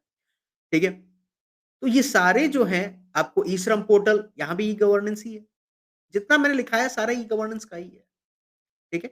एक बार उसको पढ़िएगा, एक बार उस सारे पीडीएफ को एक बार पढ़िएगा, ठीक है? और क्लैरिटी आएगी। ठीक है? नाउ तो ई गवर्नेंस जो प्रेशर ग्रुप की जब हम बात कर रहे हैं, तो प्रेशर ग्रुप क्या है? तो it is a group of people जो ऑर्गेनाइज़ करते हैं, एक्टिवली ऑर्गेनाइज़्ड होते हैं for promoting and defending their common interest. ठीक है? सक्रिय रूप से वो संगठित हैं, ठीक है? जो कॉमन इंटरेस्ट के लिए, जो पब्लिक इंटरेस्ट है, उसको उस पे बात करने के लिए। ठीक है? It is it is called so as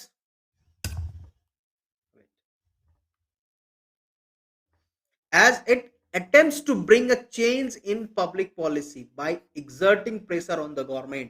कहने का मतलब कि एक ऐसा ग्रुप है जो गवर्नमेंट पे प्रेशर करता है, किसके लिए? कि पब्लिक पॉलिसीज में चेंजेस हों। ठीक है, जैसे फार्मर प्रोटेस्ट, तो फार्मर्स क्या है वहां पे, एक प्रोटेस्ट हुई। प्रोटेस्ट कौन किया? ग्रुप ऑफ पीपल किए। Union, student union, farmer union, ये क्या है? It is a group group of people. वो क्या करता है? एक प्रेशर क्रिएट करता है ऑन पब्लिक पॉलिसी फ्रेमिंग के लिए, या फिर कुछ चेंजेस करना हो, कुछ चेंजेस करना हो पब्लिक पॉलिसीज में।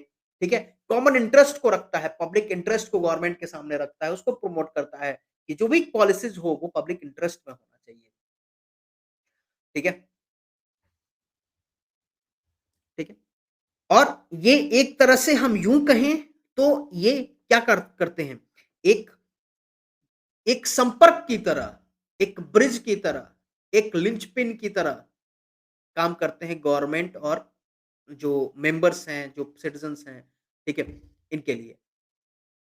ठीक है, प्रेशर ग्रुप को इंटरेस्ट ग्रुप भी कहा जाता है या वेस्टेड ग्रुप भी कहा जाता है। ठीक है, जो क्या, जिस जो डिफरेंट पॉलिटिकल पार्टीज से भी हो सकते हैं। ठीक है, डिफरेंट कोई ऑर्गनाइजेशंस भी जैसे एनजीओज़ हैं, ये भी प्रेशर ग्रुप कहलाते हैं जब अगर ये कॉमन इंटरेस्ट पे बात कर रहे हैं तो, ठीक है? एज़ दे न अब ये ना ही कोई इलेक्शन कंटेस्ट करते हैं, ठीक है? और ना ही ये पॉलिटिकल पावर कैप्चर करते हैं। अब देखो प्रेशर ग्रुप वो होते हैं जो इलेक्शन कंडक्ट नहीं करते हैं, ना ही ये पॉलिटिकल पावर कैप्चर करते हैं। अब स्टूडेंट आज प्रोटेस्ट कर रहे हैं तो ये क्या ये पॉलिटिकल पावर कैप्चर कर रहे हैं? नहीं। क्या ये इलेक्शन लड़ रहे हैं? नहीं, ठीक है? दे जस्ट कि अपनी माँगों को रख रहे हैं, कॉमन इंटरेस्ट को रख रहे हैं, स्टूडेंट के इंटरेस्ट को रख रहे हैं, पब्लिक इंटरेस्ट को रख रहे हैं, ठीक है? They they are concerned with specific program, वो इश्यूज़ स्पेसिफिक इश्यूज़ के लिए कंसर्न है, ठीक है? उसके लिए ये अपनी एक्टिविटीज़ जो है, ठीक है? उसको वो कर रहे हैं, वो प्रोटेक्ट करने के लिए, प्रमोट करने के लिए जो इंटरेस्ट है, जो सिटिज़न्स का जो इंटरेस्ट है, जो इन्फ्लुएंस है गवर्नमेंट से, उसके इंटरेस्ट को प्रमोट करने के लिए, कॉमन इंटरेस्ट को, पब्लिक इंटरेस्ट को प्रमोट करने के लिए ये वर्क कर रहे हैं। ठीक है? तो अब जो प्रेशर ग्रुप है, ये क्या कर रहा है? ये इससे क्या होती है, ये इन्फ्लुएंस करता है पॉलिसी मेकिंग के लिए। ठीक है? तो एक बार एमसीक्यूज़ में यही पूछा गया था, क्या pressure group influence the public policy? कर सकता है pressure group influence the public policy? बिल्कुल कर सकता है, ठीक है? ये प्रेशर ग्रुप जो है ये पब्लिक पॉलिसी को इन्फ्लुएंस कर सकता है, ठीक है? पॉलिसी मेकिंग को इन्फ्लुएंस कर सकता है, ठीक है? पॉलिसी इम्प्लीमेंटेशन को इन्फ्लुएंस कर सकता है in the government through the legal and legitimate method. हाँ, अब ये भी कि प्रेशर ग्रुप का मतलब आप ये मत सोचिए कि पथराव करने लगेगा, नहीं। एक लेजिटिमेट मीन्स से एक लीगल तरीके से कोर्ट में जा करके या अपनी लॉबिंग कर करके पब्लिसिटी कर करके या अपनी पिटिशंस फाइल करेगा, डिबेट करेगा, मार्चेस निकालेगा, ठीक है? ताकि जो है एक जो गवर्नमेंट है उस पे एक दबाव क्रिएट हो और गवर्नमेंट पब्लिक इंटरेस्ट में काम कर सके, ठीक है? ताकि गवर्नमेंट जो है पब्लिक इंटरेस्ट में वर्क कर सके। ठीक है। सर ये इनफॉर्मल ग्रुप्स होते हैं? नहीं, नहीं, ये फॉर्मल ग्रुप्स हैं, ठीक है? हाँ, देखो अब इनका मतलब अब जैसे अब यूँ नहीं कहेंगे कि भाई ये कंटेस्ट कर रहे हैं या फिर चुनाव लड़ रहे हैं, नहीं, ठीक है? हाँ, लेकिन अगर ये रजिस्टर्ड होते हैं, ठीक है? अब जैसे रजिस्टर्ड की इन द सेंस कि अब हम देखो ये नहीं होता जैसे स्टूडेंट यूनियन है, जैसे अखिल भारतीय विद्यार्थी परिषद है, एक रजिस्टर्ड यूनियन है, ठीक है? पीजेंट ग्रुप्स, लिंग्विस्टिक ग्रुप्स के को प्रेशर ग्रुप्स कंसीडर करेंगे, बिल्कुल। Formal formal pressure formal group देखो formal group in the sense थोड़ा-सा और पढ़ लो, अभी थोड़ा-सा और पढ़ लो, इसके बारे में और डिस्कस करते हैं। पहले थोड़ा-सा इसको अभी जान लो। डिफरेंट तरीके से इसको जान लो, उसके बाद क्वेश्चन करना, ठीक है? थोड़ा देर रुक जाओ, ठीक है? अब देखो, अब जब हम बात करते हैं प्रेशर ग्रुप की, ठीक है? तो प्रेशर ग्रुप जो है, ये 3 डिफरेंट टेक्निक को इस्तेमाल करता है, ठीक है? ताकि जो अपने पर्पस को सिक्योर किया जाए, ठीक है? अपने पर्पस को सिक्योर करने के लिए। कौन-कौन सा है?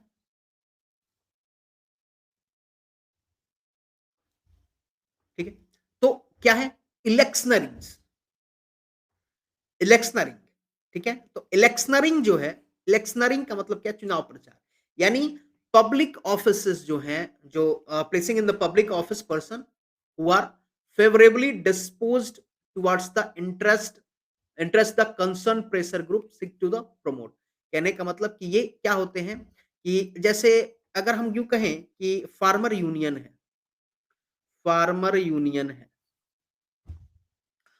ठीक है?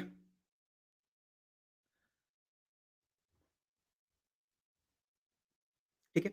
फार्मर यूनियन, फार्मिंग के लिए फार्मर्स को क्या करना है? फार्मर्स का जो इंटरेस्ट है, उसको गवर्नमेंट क्या करती है? उसके लिए एक अपनी पब्लिक जो कंसर्न ऑफिसर्स होते हैं, कंसर्न जो ऑफिस होता है, वो रखती है। कंसर्न ऑफिस को वो फार्मर के वेलफेयर के लिए रखती है, ठीक है? जो भी डिपार्टमेंट्स हैं, अपने डिपार्टमेंट्स को रखती है, ताकि जो फार्मर्स की जो शिकायतें हैं, वो सुन सकें, ठीक है? अब इलेक्शनरिंग क्यों कहा गया है इसको? इलेक्शनरिंग इसलिए कि जो फार्मर यूनियन है, अगर ऐसा हो कि अगर फार्मर यूनियन अगर ऑफिसेस के इन फेवर में ना रहेगा, तो वो क्या करेगा? वो अगेंस्ट कैम्पेनिंग करेगा, ठीक है? वो क्या करेगा? अगेंस्ट कैम्पेनिंग करेगा। अब सब सोचो, अगर जो स्टूडेंट जो प्रोटेस्ट कर रहे हैं, अभी उनके मन में क्या होगा कि भैया नीतीश कुमार को वोट नहीं देना है, अगले चुनाव में इनको वोट नहीं करना है, क्योंकि ये हमारे लिए कर नहीं रहे हैं, हमारे लिए आवाज़ नहीं उठा रहे हैं, हमारे लिए बात नहीं कर रहे हैं। ये दिमाग में उनके दिमाग में ये बातें चल रही होंगी, ठीक है? फार्मर्स के दिमाग में क्या है कि अगर गवर्नमेंट जो हमारी बात नहीं कर रही है, गवर्नमेंट हमारे वेलफेयर का काम नहीं कर रही है, तो गवर्नमेंट के अगेंस्ट हम कैंपेनिंग करेंगे, गवर्नमेंट के अगेंस्ट बोलेंगे, गवर्नमेंट को एक एक तरह से एक चुनाव प्रचार होगा, एक कैंपेन ही होगा अगेंस्ट द गवर्नमेंट, ठीक है? तो इसीलिए पब्लिक ऑफिस जो ऐसे पर्सन को रखी जाती है, जो क्या करे, जो इनको फेवरेबल करे, फेवरेबली डिस्पोज़ करे, ठीक है? इनके डिसइंटरेस्ट को, ठीक है?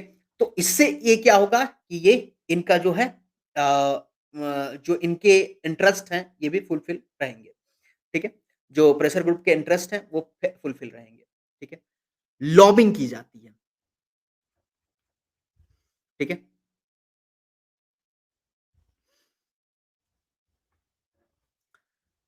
Persuading public officers whether they are initially favorably disposed towards them or not to adopt and enforce the policies that they think will prove most beneficial to their interests.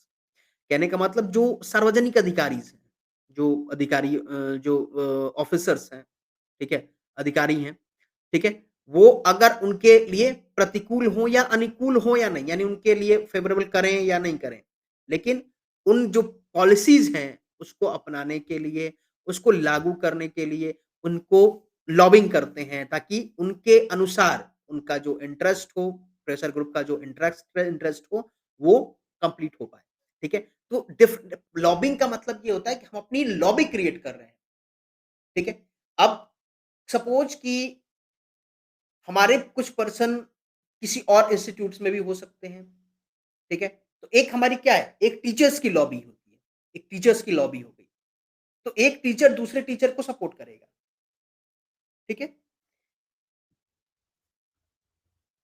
Suppose करो कि कोई IAS officer है, लेकिन वो क्या है, वो एक टाइम पे फार्मर भी रहा है या उसकी फैमिली फार्मिंग करती है, ठीक है? वो कनेक्टेड रहा है। तो ये क्या होगा, तो यहाँ से भी एक लॉबिंग, तो यूनियन क्या करेगी, एक लॉबिंग क्रिएट करने की कोशिश होगी आईएएस ऑफिसर्स के साथ, ठीक है? या अपनी जो लॉबिंग है वो क्रिएट करेगी, जो डिफरेंट डिफरेंट डिपार्टमेंट्स में लोग होंगे, ठीक है? तो एक तरीके से हम क्या करें कि एक कनेक्शन बनाना, ताकि वो कॉमन इंटरेस्ट पे बात कर सकें, ठीक है? प्रोपोगेंडाइज करते प्रोपोगेंडाइजिंग कर की जाती है, यानी यहाँ पे जो प्रोपोगेंडा बनाया जाता है कि हाँ, क्योंकि पब्लिक ओपिनियन को इन्फ्लुएंस करना, प्रेशर ग्रुप क्या कर सकता है, ये इन्फ्लुएंस कर सकता है पब्लिक ओपिनियन को, ठीक है?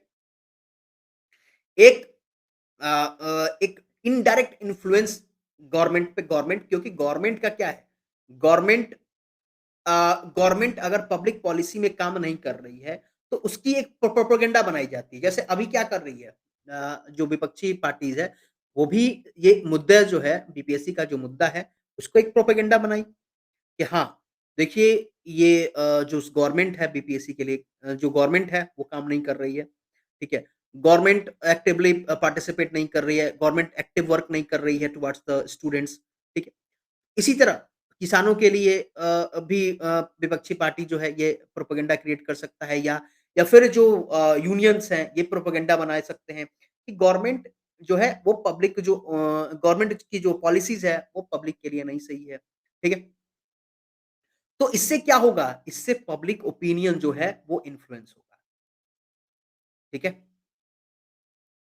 क्योंकि देखिए पब्लिक जो है, गवर्नमेंट डेमोक्रेसी में पब्लिक ओपिनियन बहुत इफेक्ट करता है गवर्नमेंट को, ठीक है? और ये मत, इसको नेगेटिव टर्म में मत लीजिएगा। Pressure group is pressure group क्या होना चाहिए? एक हेल्दी प्रेशर ग्रुप होना चाहिए इन द डेमोक्रेसी, ठीक है? हेल्दी प्रेशर ग्रुप होना चाहिए इन द डेमोक्रेसी। अगर नहीं होता है, तो गवर्नमेंट अपने से चाहे जो चाहे वो कर सकती है, ठीक है?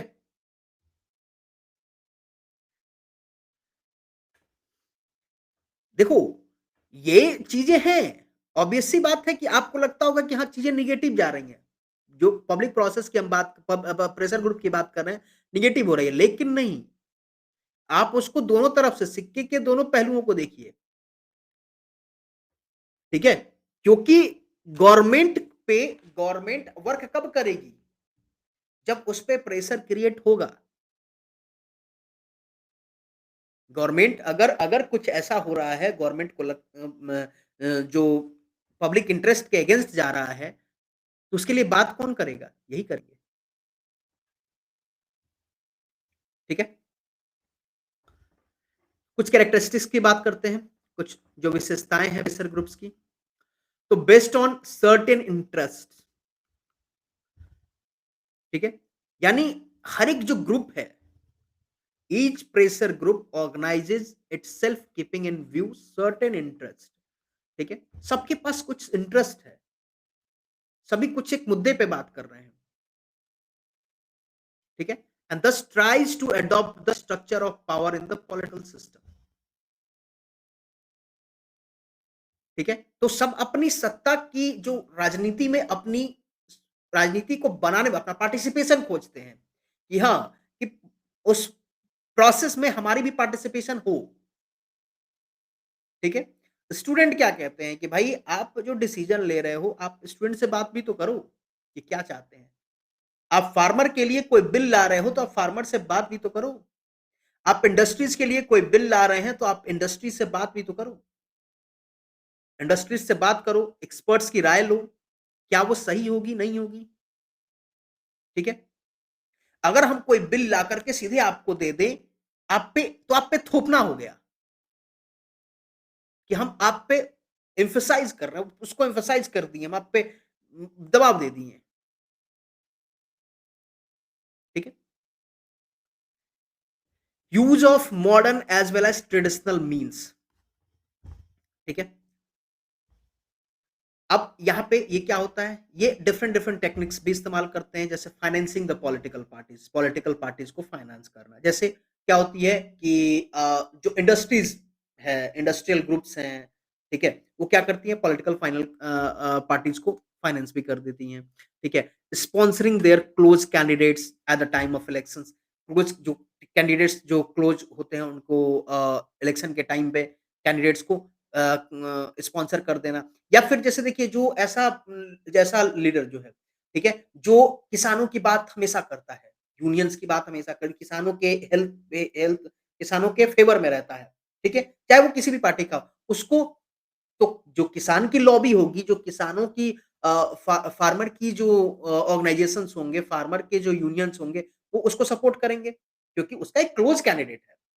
उसका क्या है क्लोज़ कैंडिडेट है। उसको पता है कि अगर ये जीतता है तो हमारे लिए फ़ेवर करेगा, ठीक है?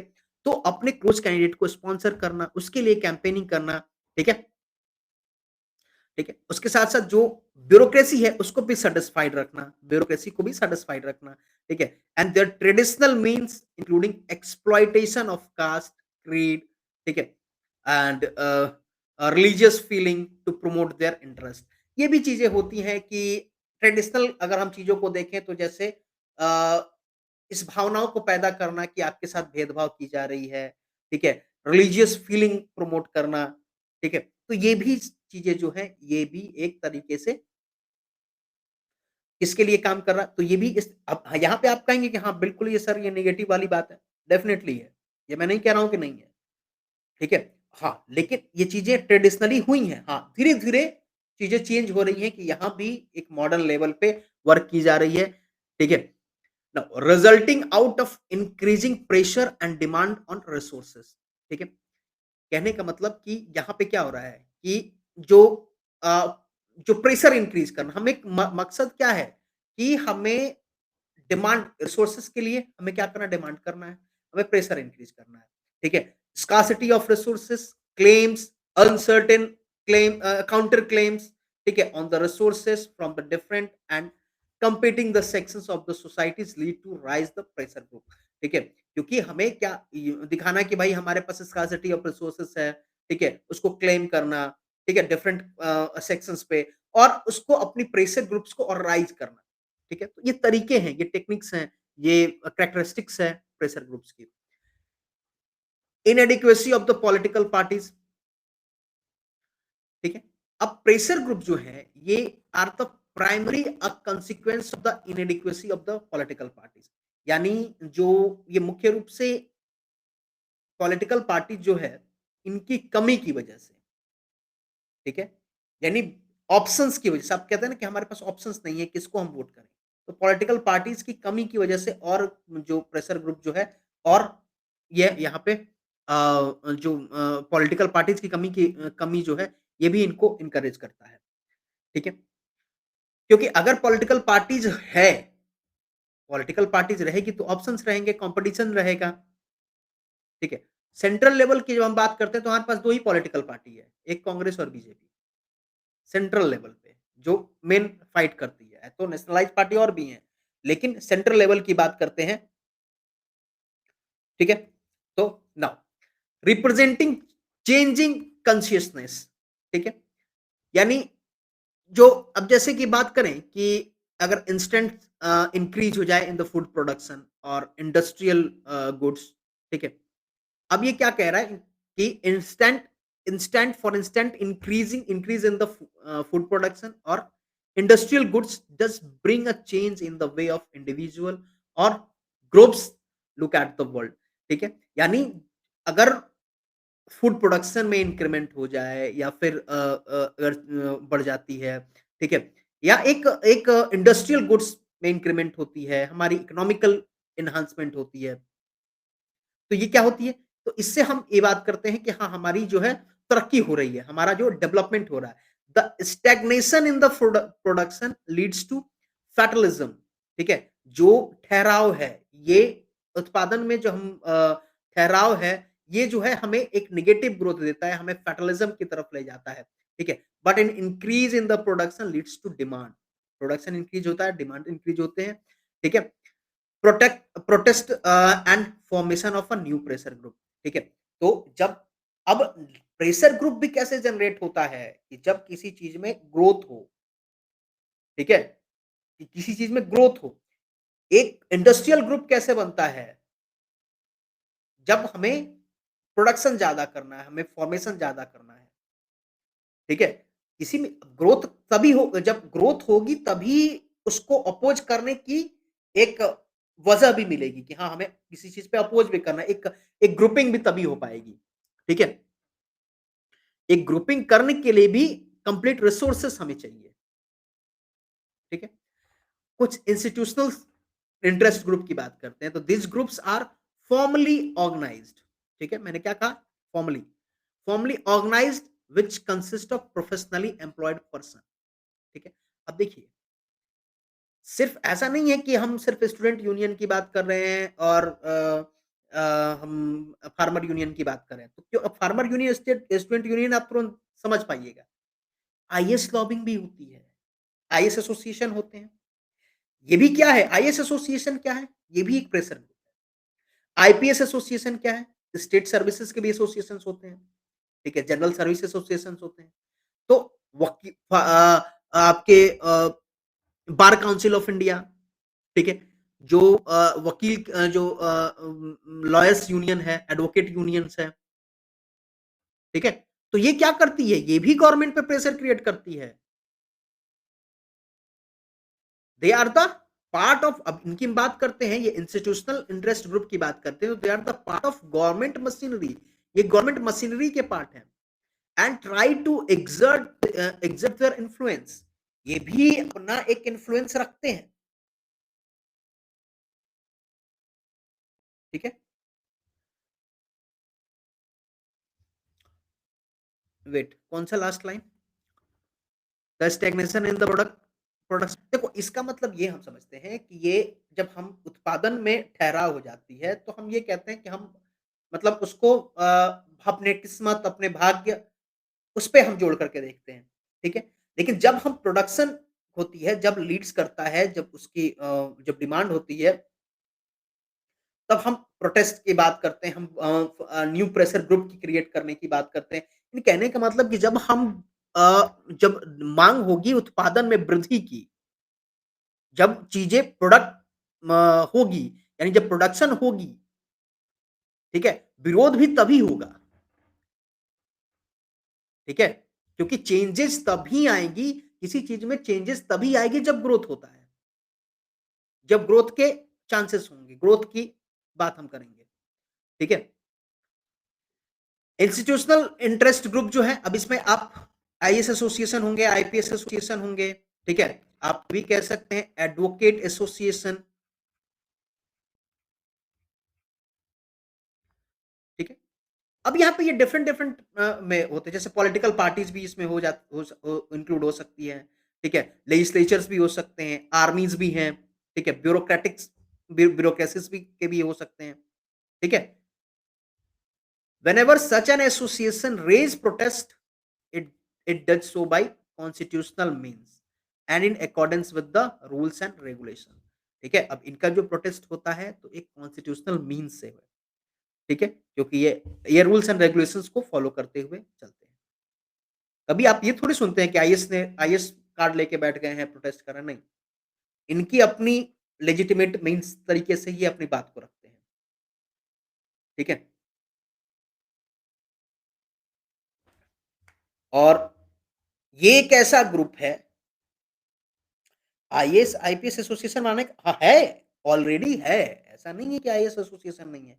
हाँ, अब आप ये देखेंगे कि ये धरने पे नहीं बैठते हैं, ये नहीं कि बैठ गए धरने पे, नहीं, इस तरह से ये नहीं होता है क्योंकि ये मेन पॉलिसी मेकर यही है, मेन हैंडलिंग नहीं, एक एसोसिएशन है, आपको उसी की तरह रहना है, हाँ।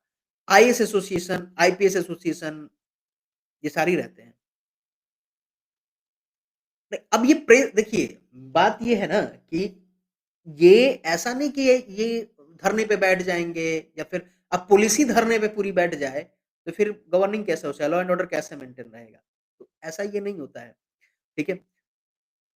लेकिन ये है कि ये एक जनरल इंटरेस्ट क्रिएट कर देते हैं, ये एक जो है प्रेशर जो है ये क्रिएट कर देते हैं।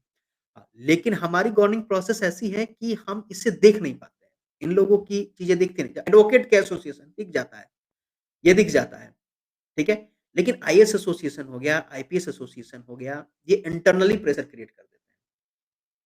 किसी भी आईएएस एसोसिएशन को बिना आईएएस एसोसिएशन के सपोर्ट के गवर्नमेंट वर्किंग ही नहीं हो सकती अच्छे से। और आईएएस साथ ना दें, तो आप कोई पॉलिसी क्रिएट ही नहीं कर पाएँगे। एक्सपर्टीज़ कहाँ से लाएँगे? इकोनॉमिक पॉलिसी बनानी है बिना फाइनेंस सेक्रेटरी के आप कैसे कर सकते हैं? ठीक है? हाँ, ये ध्यान रखिएगा कि प्रोटेस्ट करने का अधिकार नहीं है कि डीएम प्रोटेस्ट पे नहीं बैठ सकते हैं, नहीं कर सकते हैं। ये नहीं है कि आप प्रोटेस्ट कर लेंगे। इसीलिए मैंने क्या कहा कि इनका जो तरीका है, ये कॉन्स्टिट्यूशनल मीन्स से होता है। ये रूल्स एंड रेगुलेशंस को फॉलो करते हुए चलते हैं। ठीक है? नाउ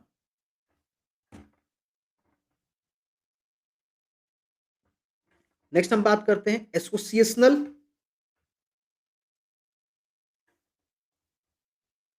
इंटरेस्ट ग्रुप की। एसोसिएशनल इंटरेस्ट ग्रुप एक ऑर्गेनाइज्ड स्पेशलाइज्ड ग्रुप है। स्पेशलाइज्ड ग्रुप है जो अपने इंटरेस्ट के लिए एक इंटरेस्ट आर्टिकुलेशन के लिए, ठीक है? यानी स्पेसिफिक इंटरेस्ट के लिए, ठीक है? But to pursue limited goals, ठीक है? अब इनका एक एसोसिएशनल इंटरेस्ट का मतलब की हम बात करें कि जैसे बिज़नेसमैन के ऑर्गनाइजेशंस हो गए, ट्रेड यूनियन के, तो वो पर्टिकुलर उसी गोल पे बात करेगा, ठीक है? इंडस्ट्रियलिस्ट कैसे बात करेंगे? वो किसके लिए बात करेंगे? वो अपने इंडस्ट्री के लिए बात करेंगे, ठीक है? वो अपने अब इस इंडस्ट्रियलिस्ट जो होंगे, वो स्टूडेंट्स की डिमांड नहीं करेंगे, स्टूडेंट के इंटरेस्ट की बात नहीं करेंगे। अपने इंटरेस्ट की बात करेंगे। स्टूडेंट यूनियन है वो स्टूडेंट के इंटरेस्ट की बात करेगा, ठीक है? वो वो लेबर यूनियन की बात नहीं करेगा, लेबर की डिमांड पे बात नहीं करेगा। तो ये क्या है, ये एसोसिएशनल इंटरेस्ट ग्रुप होते हैं। चाहे ये स्टूडेंट यूनियन हो गया या ट्रेड यूनियन हो गया या सिविक ग्रुप्स हो गए, इंडस्ट्रीज़ के ऑर्गनाइजेशंस होंगे, ये अपने पर्टिकुलर इंटरेस्ट पे बात करते हैं, ठीक है? जैसे देखिए Bengal chamber of commerce and industries, Indian chamber of commerce, trade union, all India trade union congress, ठीक है? टीचर्स एसोसिएशन हो गया, स्टूडेंट यू एसोसिएशन हो गया, ठीक है? स्टूडेंट एसोसिएशन जैसे national student union of India NSUI है, ठीक है? अखिल भारतीय विद्यार्थी परिषद है, ठीक है? एबीवीपी है। तो ये जो है ये एक एसोसिएशनल इंटरेस्ट ग्रुप है। These are associational interest group. एक है anomic interest group, anomic interest group, ठीक है? तो एनोमिक इंटरेस्ट ग्रुप की अगर हम बात करते हैं, तो वेट 1 मिनट।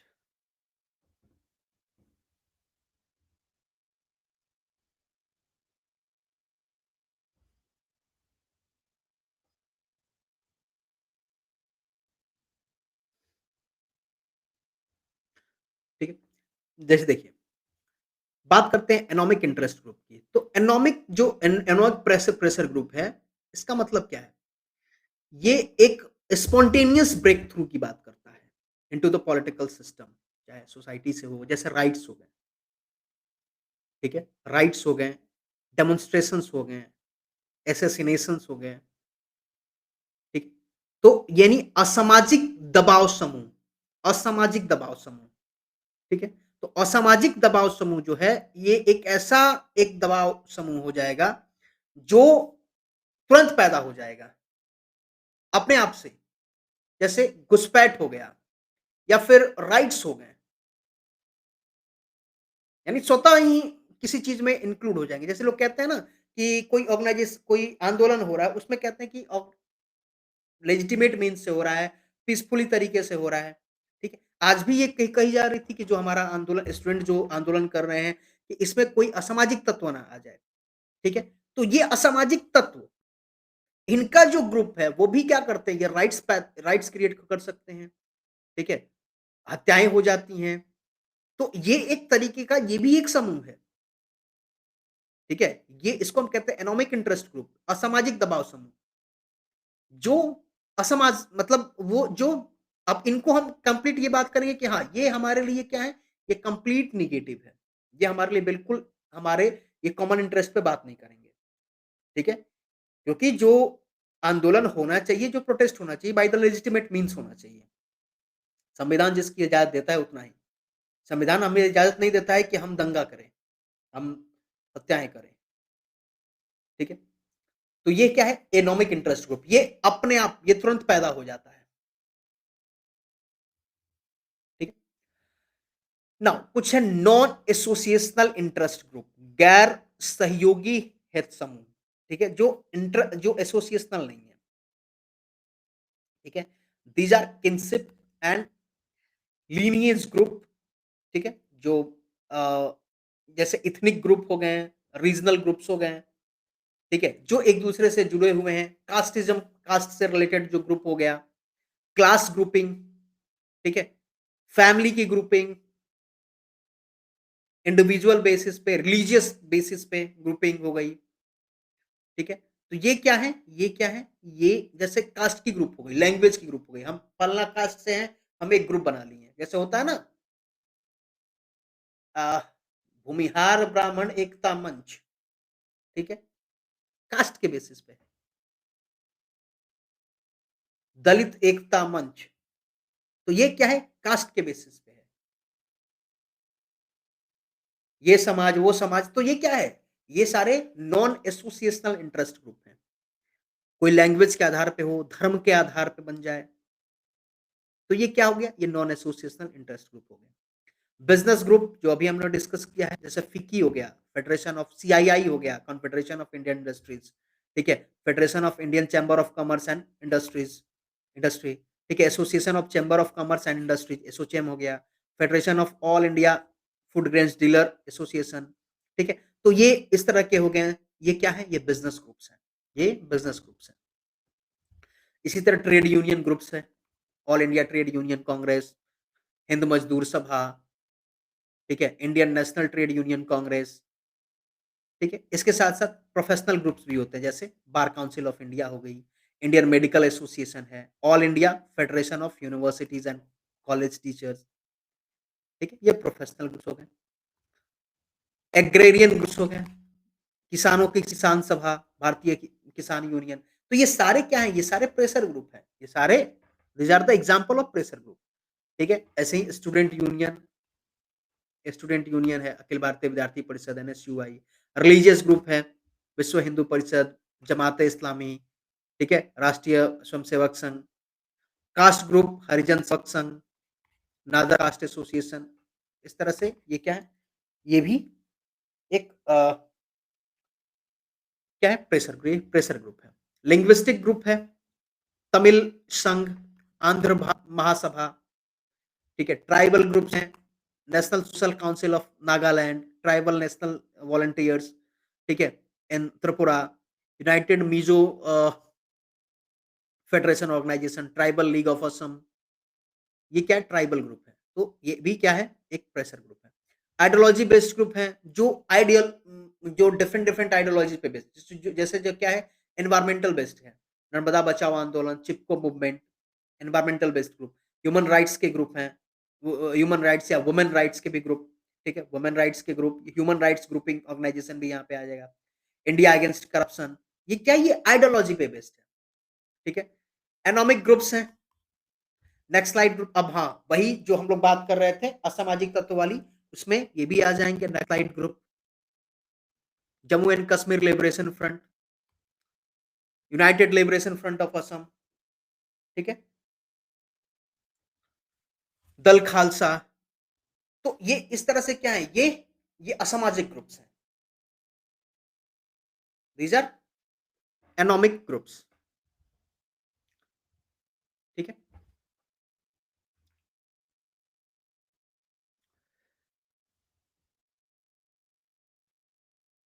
फैमिली ग्रुपिंग का मतलब ये नहीं है कि हाँ, माता-पिता फैमिली ग्रुपिंग ऐसा नहीं। ये फैमिली ग्रुपिंग का मतलब एक लेवल के ग्रुप, जैसे किसी एक पर्टिकुलर कास्ट के ग्रुप हो गया, किसी पर्टिकुलर किसी लैंग्वेज का ग्रुप होगा, that is a family group. Family का मतलब कि उस तरीके से हम घर परिवार वाली फैमिली की बात नहीं कर रहे हैं, ठीक है?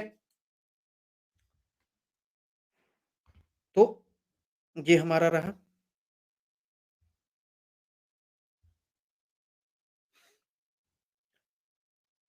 चलिए आज के लिए इतना ही रखते हैं।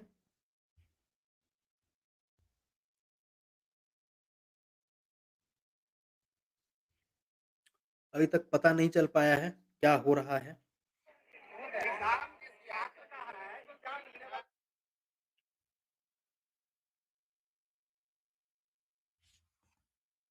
सुनने में आया है खान सर को अरेस्ट कर लिया गया है। अभी देखते हैं क्या होता है।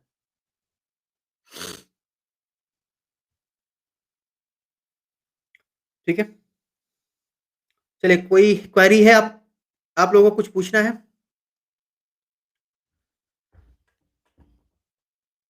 कुछ पूछना है आप लोग को? कोई क्वेरीज़?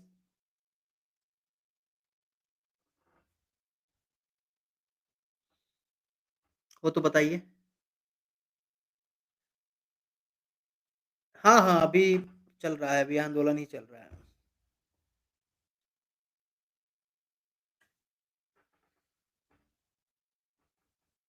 नहीं अब मतलब आयोग भी गलत कर रहा है, इसको खत्म करना चाहिए।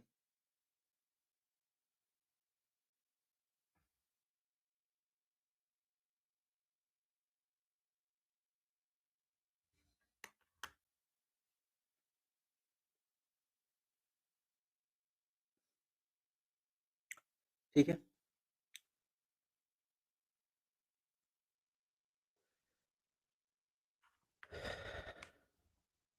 हाँ, आज मैंने क्वेश्चन नहीं पूछा। ठीक है, तो रिवाइज़ कीजिएगा, रिविज़न कीजिएगा ई-गवर्नेंस पे भी कल मैं कोशिश करूँगा क्वेश्चंस लेकर आऊँ। कल हम लोग पहले मेन के क्वेश्चंस पे डिस्कस करेंगे, उसके बाद नेक्स्ट फिर प्रेशर ग्रुप को कंप्लीट करेंगे।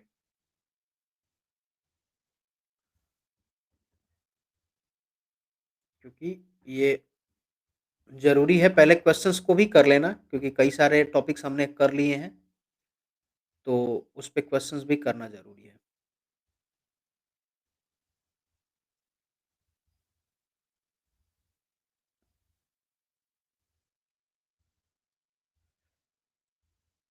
ठीक है?